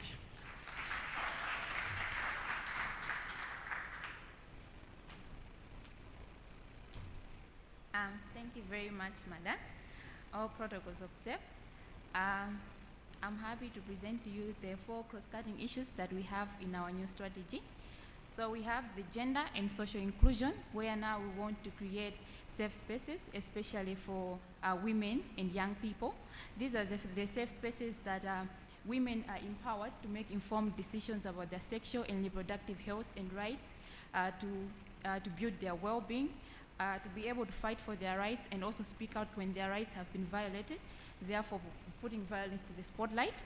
And on the same, there will also be an inclusion of male engagement, where we want to meaningfully engage men to challenge inequalities as well as harmful cultural norms that perpetuates the rights of adolescent girls, children, and young people in the communities.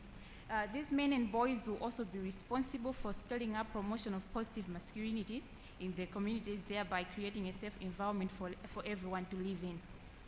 And also our second cross-cutting approach that we use in our new strategy is advocacy and accountability, where now we want to build and also maintain strategic partnerships and networks between relevant stakeholders like the government agencies, private sectors, as well as donors, so that we are all accountable to the people that we serve, and also to influence their decision-making and actions in favor of primary health care and also public health agenda.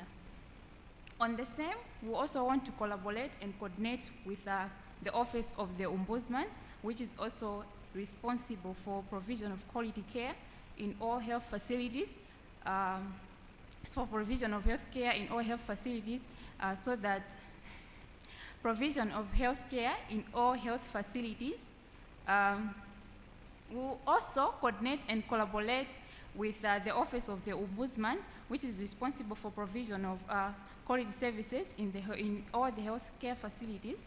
And we'll also capacitate the CSOs, NGOs, as well as donor partners in advocacy, as well as community structures, so that the rights of the people, their voices should be heard, and also the duty bearers should be held accountable for it.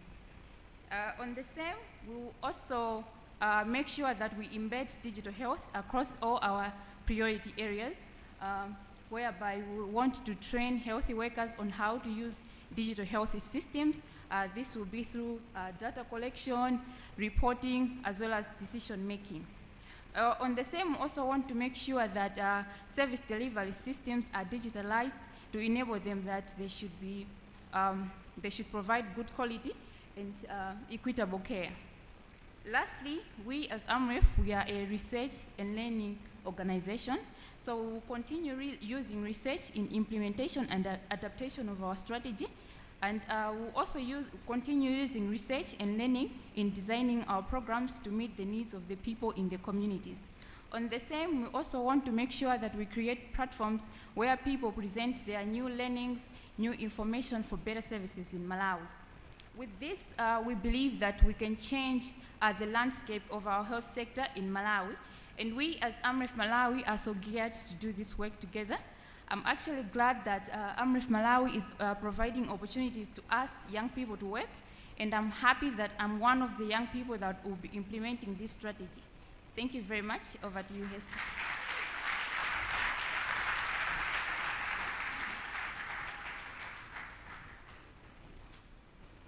We have so much energy, and that's it. She says she'll be part of the people that we implement, telling the HR that I'm there up to 2030. A big hand for her as well.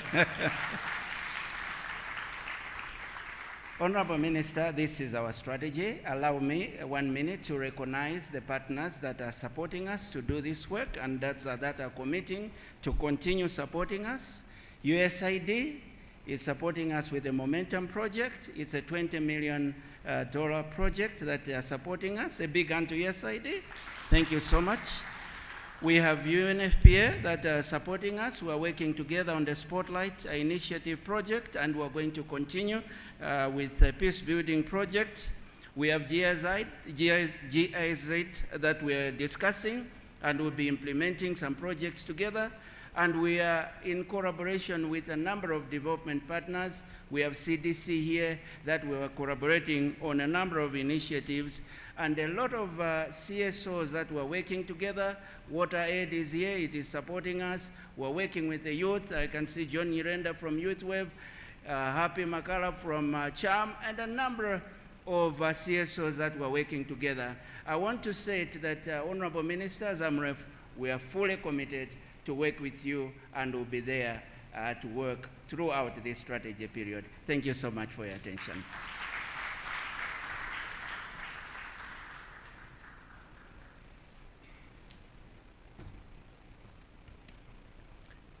Thank you very much, Hester, for that presentation, and your team as well. Very good job. Thank you so much. Honorable Minister, we are privileged to have in our midst senior representation from FDH Bank. We have got the Deputy Managing Director here with us, Mr. George Chitera. We saw him come to present the dummy check to the girls. We also have Mr. Daniel Pinto from FDH. He is head of banking there. We are truly grateful to FDH for the support that they are giving, and we're truly indebted to you for that. I would now like to invite Dr. Samson Ndolo, Secretary for Health, to step forward and deliver his remarks, as well as invite our guest of honor, the Honorable Minister of Health, to address us this evening. Dr. Mdolo.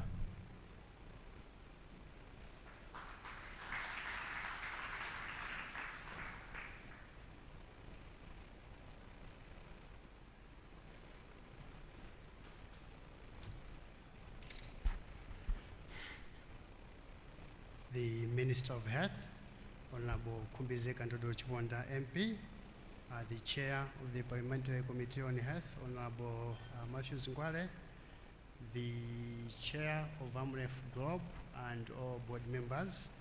Allow me, for the sake of time, ladies and gentlemen, to say all protocols observed. I don't have a speech this evening. My humble duty is to invite the Honorable Minister to deliver her speech. But allow me to say one or two things. Firstly, to thank you, Honorable Minister, for making it. I doubted. I think I'm the doubting Thomas. So we are talking last evening, and I said to the organizers, Honorable Minister will be too tired, take her off the program. I wish I had known. So the minister said, who told you I'm going to be tired? Indeed, you have proved me wrong, but we appreciate, we don't take it for granted. Let me congratulate Amref for what you are doing. I came much earlier. I was sitting at the back, and I found a presentation on health financing. What I didn't know was that you are also doing education financing. So the scholarships to the students, actually, when you finance education in the health sciences, nursing, medicine, etc., you are financing health, and we appreciate for that. We also want to appreciate for, adopting the gospel of one plan, one budget, one M&A. We appreciated the consultations that you did when you did your strategy. What we say is that government, comes with the agenda, and we invite all partners to subscribe to the agenda, and that's what we have demonstrated. Let me take this opportunity again to appreciate all partners. You have come in your large numbers. I see FCDO, WHO, CDC, so many of you. We appreciate the battle that we have is massive, and the government alone cannot manage to win it. Lastly, and not least, let me appreciate the private sector. You are doing a great job in health financing. We have an ambitious agenda again, where we are inviting the private sector, and we appreciate for the response that you have given us. Allow me now to invite the Honorable Minister of Health to give us our speech. Honorable Minister, please.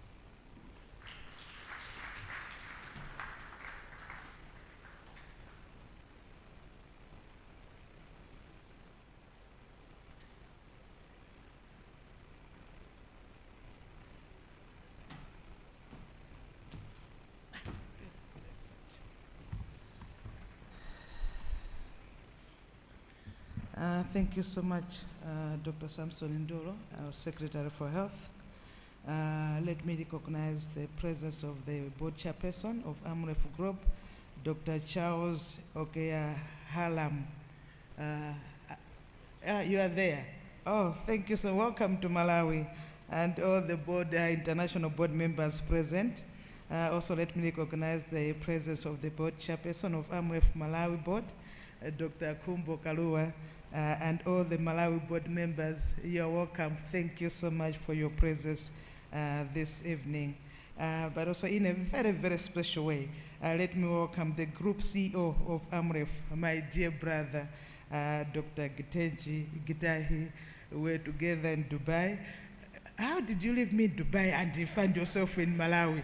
And you didn't even whisper to me that you'll be in Malawi. But I'm so happy just to see you here, and all Amref staff present here.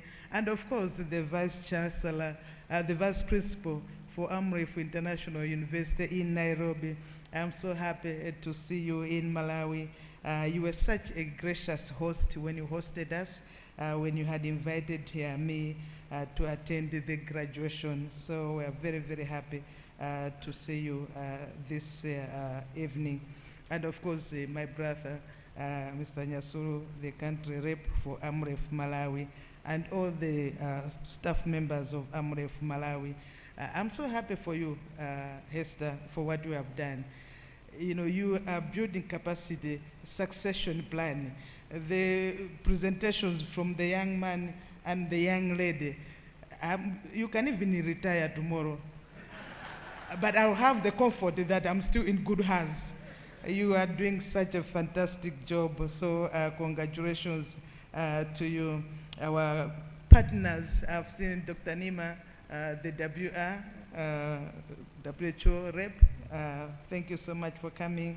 Rep from UNFPA, from GIZ, who are present. Our very own Dr. Ngwale, Honorable Matthews Ngwale, who is the chairperson of the Health Committee in Parliament. From CDC, US CDC, Dr. Howard Chris, who is present, but also in a special way, the ones who are representing the CEO of FDH Bank. I don't think it's Mr. William Pingaji, is it? No, I know Mr. Mping, I know Mr. William, we have met a number of times, but all officials from FDH who are present this evening. Also those from CDH Bank, I don't know where you're sitting. Thank you so much, CDH Bank, but also from Centenary Bank who have come. Excellent, thank you so much, you are welcome. And all representatives from various development partners, and also country directors of various organizations. And of course, let me not forget our advisor to the president, Michael Tane. Thank you so much for your presence. We don't take it for granted. Let me also recognize those from Ikwendeni College, I think read by the principal of Ikwendeni, Mr. Makala from CHA. Thank you so much for coming. But also our directors, I have my director of planning, also director for reproduction, director intergovernmental agencies, Mr. Carter, and all deputy directors and all officials from the Ministry of Health. And of course, in a very, very special way, our girls. Let's give them a round of applause. Our girls, we are so proud of you. And you know, Amref, for what you have done for the scholarships to the girls, it's a very, very special thing. It's a very, very special thing. We do not take it for granted. To me, as a woman, any help we can give to our girls, I'm always happy. And in our culture, we say when you educate a girl, you have educated the whole village. Because as women, it's embedded in our genes that you want to do good for the whole village. So we always appreciate, and this is a very, very special thing that you have done. Today, it's not a day for long speeches. No, it's a day whereby we are celebrating the achievements of Amref Malawi, and let me congratulate Amref International as well as Amref Malawi for this auspicious occasion whereby you're launching the Amref Malawi country strategy for 2023 to 2030. As a ministry, we launched our own 2023 to 2030. I think that was last year, whereby we launched our health sector strategic plan 3. So we are happy that you have also you are launching yours today. And to me, the most pleasing thing, like Secretary for Health has said, is that you are aligning to our strategy. Because us as a Minister of Health, we are there just to set policy. But in terms of operation, in terms of doing the job, implementation and whatever, we don't do it alone. We work with you partners. So I'm very, very happy that today we are launching the Amref Malawi Country Strategy 2023. Let me also, indeed, in a special way, extend a special welcome to all of you of Amref International. This is a very busy time We should not take it for granted. For you, like my brother, we're together in Dubai. He is a very, very busy person, you know. So to be here, we really, really appreciate. But it just shows, you know, the kind of relationship which Malawi government, especially my ministry, has with Amref. Amref are our trusted partner. Amref is like an extended arm of ourselves as a ministry. It's an extended arm. It's the extra leg which we need, the extra ear or eye.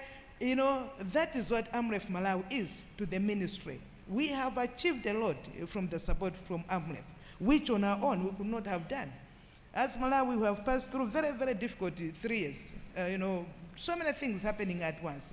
From COVID, we had the cyclones on a yearly basis, the worst one being hit, the cyclone Freddy this year, and then we had the issues of polio, we had issues of cholera, so many issues, you know, crises coming to us or happening in our communities. So that is why when you have a trusted partner like Amref, who are always there for you, we say thank you, thank you, thank you, Amref. You complement government efforts. That is the most important thing, because sometimes people then don't understand. They'll say, oh, government, what are they doing? Who is government, by the way? All of us, we are government. Government is not the president. Government is not the minister. Government is not the PS there. It's just that you need somebody to provide direction, to provide policy. But all of us, we are government, so we are grateful for the support which you lend to us. More especially, you came to us and said, okay, which are your priority areas? For us, in the strategic plan number 3, we are focusing on community health. We are focusing on primary health care. What is it that we can do to provide the services to Malawians? 70% of Malawians, they're in the rural. In the rural. Over 50% they are women and our children and our adolescents. So we're saying, what exactly is it that we have to do to improve the services of the Malawians in the rural? Because those are the people who we serve. So that is the focus area, even in the health sector strategic plan. And we also looked at the gaps and the challenges which are there, our weaknesses. Where are we weak? We know we're weak in terms of infrastructure. As we are talking now, there are some women still who have to walk 10, 15 kilometers to access maternal services, to access family planning services. All of us were saying, no, our youth, our adolescents, what can we do? Infectious-led HIV, new infections, still high among the adolescents. Teen pregnancies, so many things happening affecting our youth. How can we assist our youth in the communities themselves? So there are issues of infrastructure, and of course there are issues of human resource. As we are talking now, our vacancy rate is still very, very high, over 40%. Some hospitals, instead of having 50, they have maybe about 15 or 20. Instead of having 100 nurses, clinicians, all the cadres in the sector, health sector, we still have high vacancy rate. So I'm happy that you looked at all those priority areas which we need to deal with. So thank you so much, one, for the Palombe. For your information, esteemed guest, you know, in the southern region, the health sector, we were so much hit by Cyclone Freddy. We still have a good number of our facilities which are not functioning now because of the Cyclone Freddy. We lost equipment, we lost commodities as well. So I'm happy that you looked at how you can assist us in trying to recover the stage, but also trying to bring back services in our communities. And indeed, you are working on the Palombe Hospital, which is very, very important. And for that, I thank you. Let me take this opportunity to ask all our partners as well. Let's emulate what Amref are doing. Let's emulate what Amref are doing. We need to recover from the Cyclone Freddy. We need to recover from the cholera, but we cannot do it alone. We need collective responsibility. So I applaud the gesture of, you know, also doing maintenance of our health services. Issue of human resource, like I said, thank you so much for the program which you have started. I hope it's going to be an annual thing, not just like, because today we are launching, then, you know, we have scholarships, but I trust the FDH Bank. I trust them so much. I know they don't do just things like only today, no. It means they've already put it in their strategic plan as well, that every year we are going to train so many nurses, so many clinicians. Thank you so much, FDH Bank. Yes. And I know that when CDH hears that FDH they're giving scholarships, they're going to double the numbers as well. So I want to thank you in advance to CDH. Basically, what we're saying is we need more trained nurses, more trained clinicians to assist us. We saw what happened during COVID. All of us, most of us were locked in our homes, but these are the people who are to provide services to Malawians. So we need more nurses, we need more clinicians, we need more medical assistants, more pharmacists. Unfortunately, health sector trainings, they don't come cheap. They don't come cheap at all. You know, because there's so many things which are involved. So we need more partners, we need more players, providing a scholarship to our young girls and boys. We have so many brilliant girls and young men in our communities. We have so many of them. So we need more players to come in. And thank you, our girls who applied. My word to you, my children, or some of them younger sisters, don't take this thing for granted.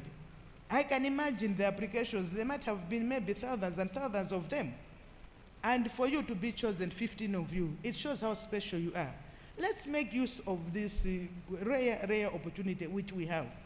You know, all the issues we're struggling with about our teens, because an idle mind is a dangerous mind. It's a devil's playground. So we want you to have something to do. So you are going to go to school there. They've provided accommodation. They have provided tuition, upkeep as well, which is very, very commendable. But let's make use of this. We want to see you finishing school. We want to see you being a productive citizens. Our president every day, I think even today, he talked about the Malawi 2063. Malawi 2063 agenda, it is not for me and my brother there, Mr. Nyasuru, no. We might not even be there. The Malawi 2063, that vision, you are the ones who have to carry this vision of the Malawi 2063. The Malawi 2063 needs people who are not scared of hard work, needs people who are committed. Because these days, I don't know, maybe it's the modern environment or whatever, we want things for free. It will not happen. You have to work for something. All the time you have to work for something. So I appeal to you, our young girls, that when you go to school, make us proud. It will be so bad for the FDH to hear that, you know, those girls, you sponsored 15 of them, after first year, 5 of them, they have dropped. Or they have gotten pregnant or what. Then you're blocking the chances for others because they'll be disappointed. But if they hear that 15, all of them, they have excelled, it means next year I might have 30. The other year, 50. In few years, we are training about 100 every year from the same program. So I want to make an appeal that really you go there and work hard. Nurses, clinicians, these are the backbone of the Ministry of Health. So we need more of you. Let me also take this opportunity as well also to encourage the Ikwendeni College of Nursing. And thank you for introducing our Vice Principal, the e-learning. The e-learning, a very, very important project which you have embarked on. I know when I came to Nairobi, you also talked about it. It's a rare opportunity, and for that we are very, very grateful. You know, you are dealing with Ikwendeni, but I've got so many colleges of nursing. Mr. Makara can attest to that. There's Ikwendeni, I've got St. Luke, I've got so many of them. Our appeal is that if we can introduce this e-learning to all of them, it's going to be very, very helpful. Because it's not easy to be having professors coming from abroad, coming to train our students here, and then going back. It is expensive. But let's take use of the modern technologies whereby they can do e-learning. And also e-learning, you know what I like about e-learning? I already have shortages of nurses and clinicians. And I'm so grateful to these training institutions, because when they train, they go and assist in the hospitals as part of their training. They're already providing services. I don't want training whereby I have to take 10 or 15 of my nurses and send them to Nairobi. I know they'll be happy to go and see Nairobi. And Nairobi is a very beautiful city. I love being in Nairobi. But, it means I'm depriving the patients of the services. So that is why I'm so excited about e-learning. They can still do it while here in Malawi, while still providing the services to our clients. So I'm very, very happy about that program of e-learning. We should have more discussion so that we see how can we scale up. How can we scale up? Us as a ministry, we can lobby in other partners as well, so that we have many partners, and then we could provide that service to the other teaching institutions across the country, especially in the CHAM learning institutions. Lastly, like I said, it's not a time for many speeches, no, but I'm just so excited. I said, there's no way Gitenji can be here, and I'm here, I'm tired. No, I could not do that. I had just to come, but really to say thank you, Dr. Gitenji, for your presence. Esteemed colleagues, he is a very, very busy person. He is working with the WHO. He is working with the Africa CDC and the African Union. He was like our lead person at COP28, where we had Health Day. Basically what we're saying, the health sector has suffered so much from climate shocks. So now the question is, how do we build climate resilience health infrastructure or health services? We need climate smart strategies in the health sector. The thing is, when we have climate shocks, the health system still has to continue providing services. And to do that, we require a lot of funding to build the kind of climate resiliency which we need in the health sector. And one of our lead persons is Dr. Gitenji here. He has got so much work to do, but that is going to benefit the health sector across the globe. So thank you for making it this evening. Your Excellencies, esteemed colleagues, now really it's that time whereby we launch the Amref Malawi the Amref Health Africa Malawi Country Strategy 2023 to 2030. Having a strategy is one thing, implementation is another thing. If there's something which I think as a country, and most of us, we talk about these things, in terms of coming up with the strategies, coming up with the policy papers, we are very, very good. And we write brilliant papers. We write brilliant strategies. And others, they come from outside Malawi, they come and get our strategy, they implement and they excel. Or as ours, they gather dust in our shops. That is we have to change that kind of attitude. We have to change. Otherwise, we'll be complaining day in and day out. There are people, literally, they wake up, the first thing they do, they start complaining. They'll not even ask, what is it that I can do? Because for Malawi to move from where it is, it requires all of us. So we are very good at writing very good strategies, policies, what, but to implement, it is one of our biggest challenges. So my appeal to Amref is that today we are launching the strategy for 2023 to 2030. My appeal is, let's implement. Let's have a proper roadmap with clear timelines, a proper framework. How do we move from point A to point B? How do we assess in between, before 2030, maybe 2026, 2025, we have to look back, review, and see how best do we improve on some of the things. Yes, so of course you can have a very good strategy, and from the house presentation which was done by the young lady and the young man, very, very good strategies. And the beauty is that it is targeting the people. It's community-centered. It's the people-centered. This is what we need. If Malawi have to move, it means we have to make a difference to that person in the village, and not us here in town, Here we have got so many opportunities. From here I can go to any private hospital. But if we are saying, no, Malawi really has moved, is when the people in Ichitip and Talire, they say, no, things have changed in the health sector. I went to the clinic at 7:30, the nurse was there, the clinician was there. They were already attending to patients. You know, my wife was what, the ambulance was there to pick her. She was referred to Mzuzu Hospital. The ambulance was there. You know, I did this, they wrote a medication, I went to the pharmacy, the medicine was there. Our people, they need very simple things. They don't need complicated things, no. They need simple things. Our youth, they'll say, no, in Ilikoma, I went there to the clinic, youth-friendly services were there.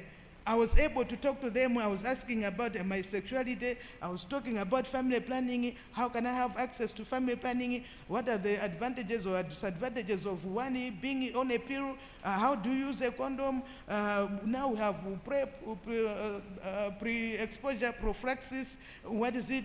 I had, you know, unplanned sex or whatever, but I was able to get all the information from my youth-friendly health center in Nkota. That is what they need.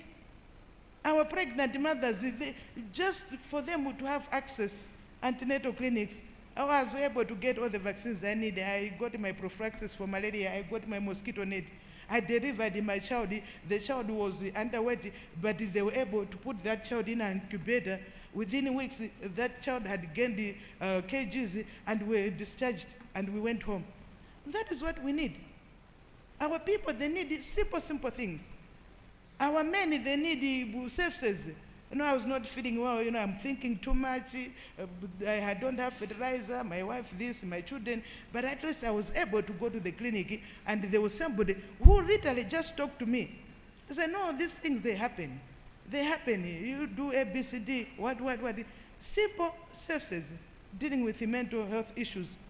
This is what our people need. Our people, they don't need complicated things.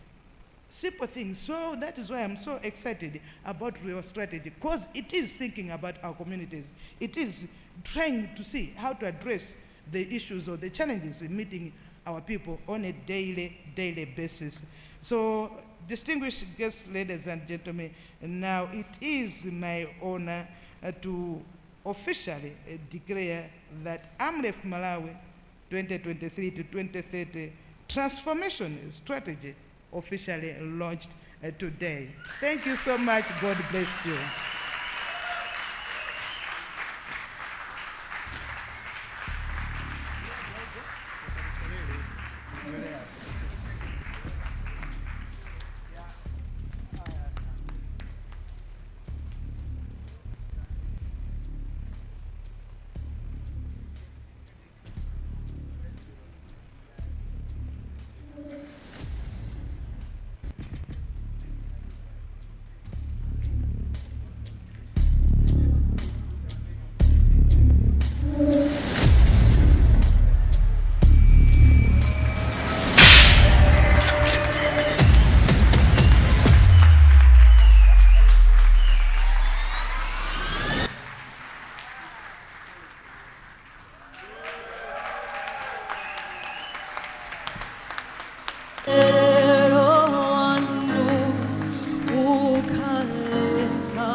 Thank you so much. Honorable Minister, will request you to stay on stage so that you can present the copies of that strategy to key individuals.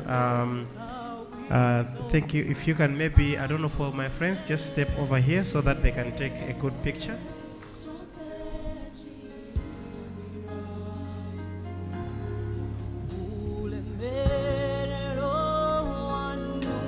Thank you.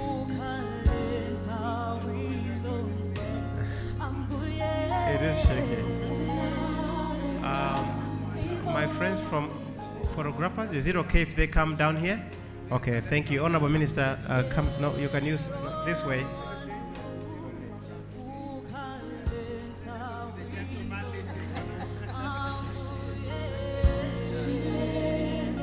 Okay, thank you. So just step over here. I'll be calling forward individuals to join in the group photo. May I invite the Parliamentary Committee Chairperson on Health, and also government directors to come forward. Yeah, thank you so much. So if you can just hold on.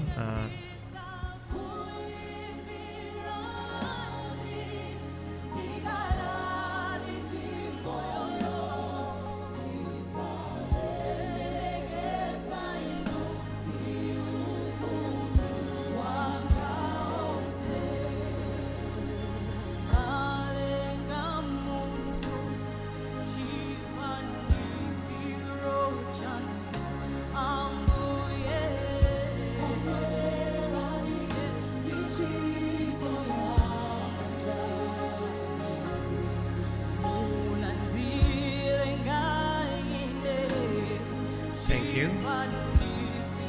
I will excuse the Amref staff to go and resume their seats, but I will request the Honorable Minister to stay in front. Amref, thank you so much. You can go and resume your seats. Let me invite Parliamentary Chair and all government officials, please step forward so that you can take a picture. As we're doing, would I have others on the other side, please? May I also prepare development partners that are present here to get ready so that they can also come forward and get a copy of the strategic plan and take a picture with the Honorable Minister.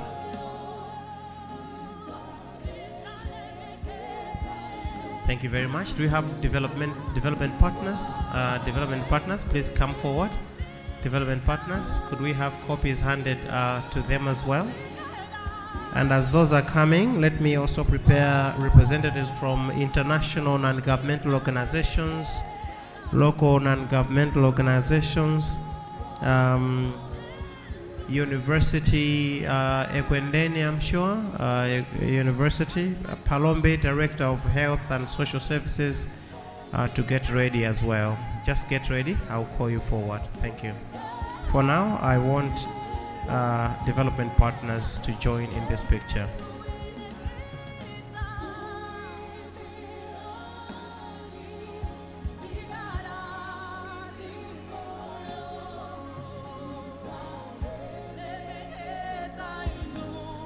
Thank you. The rest of you can go. May I invite NGOs to come forward, international and local, representatives of NGOs. University, please come forward. Palombe, Director of Health and Social Services. And would also like to have a community member to come and represent the communities that benefit from the services that Amref delivers nationwide.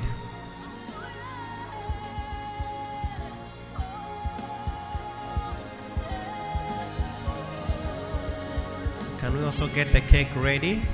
Let's get the cake ready.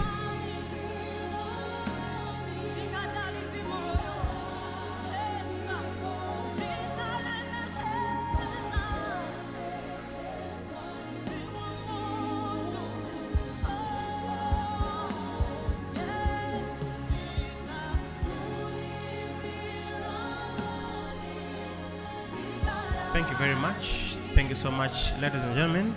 Honorable Minister, I will invite you to stay there and invite senior Amref staff. Let's come and cut a cake. There's no celebration without a cake. So let me invite Amref International Board, Amref Malawi Board, Amref Group CEO, Amref Country Director. Would you kindly come and join the Minister as she cuts a cake in celebration of this launch? Could we have the cake brought up front, please?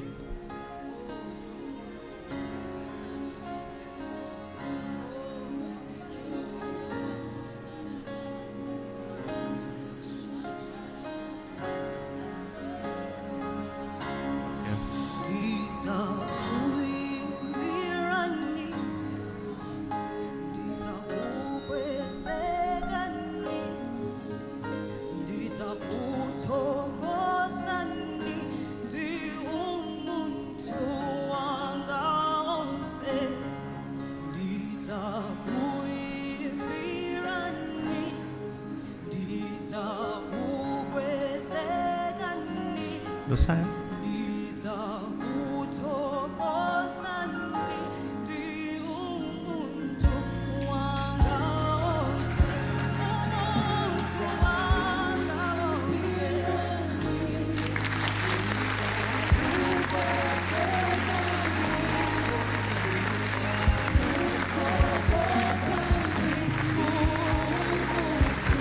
private sector, can you come please? The banks, can we come and join the private sector?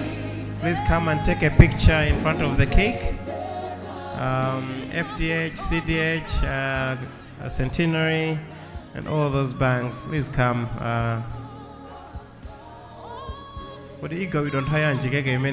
Some of us are not leaving until we taste that cake. We can't leave until we taste that cake. Okay, can I have the Ekwendeni girls come up in front again? We would like you to take a picture with the Honorable Minister before she goes and resume her seat. Could I also have the Vice Chancellor?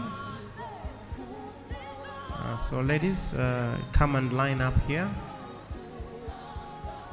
Thank you. Honorable Minister, before you go and sit, one last favor to request from you to take a picture with the girls, but in the presence of Gitinji. Gitinji. The Vice Chancellor, please. Yes, yes, please. Thank you.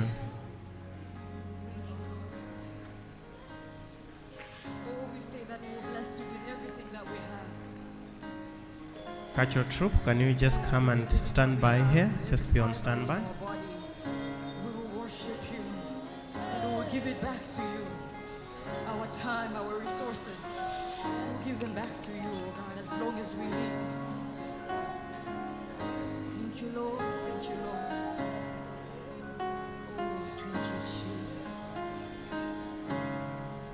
Thank you so very much. Thank you very much indeed. Ladies and gentlemen, and Honorable Minister, this marks the end of our event this evening.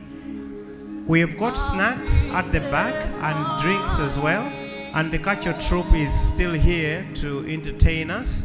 May I invite the Culture Troop to come in and entertain us. Let's not rush to go home. Let's continue to network and interact as much as we can. At your pleasure, Honorable Minister, you can take your leave. Otherwise, thank you so much, ladies and gentlemen, for coming. Thank you very much. Enjoy the rest of the evening.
Odala muntu, odala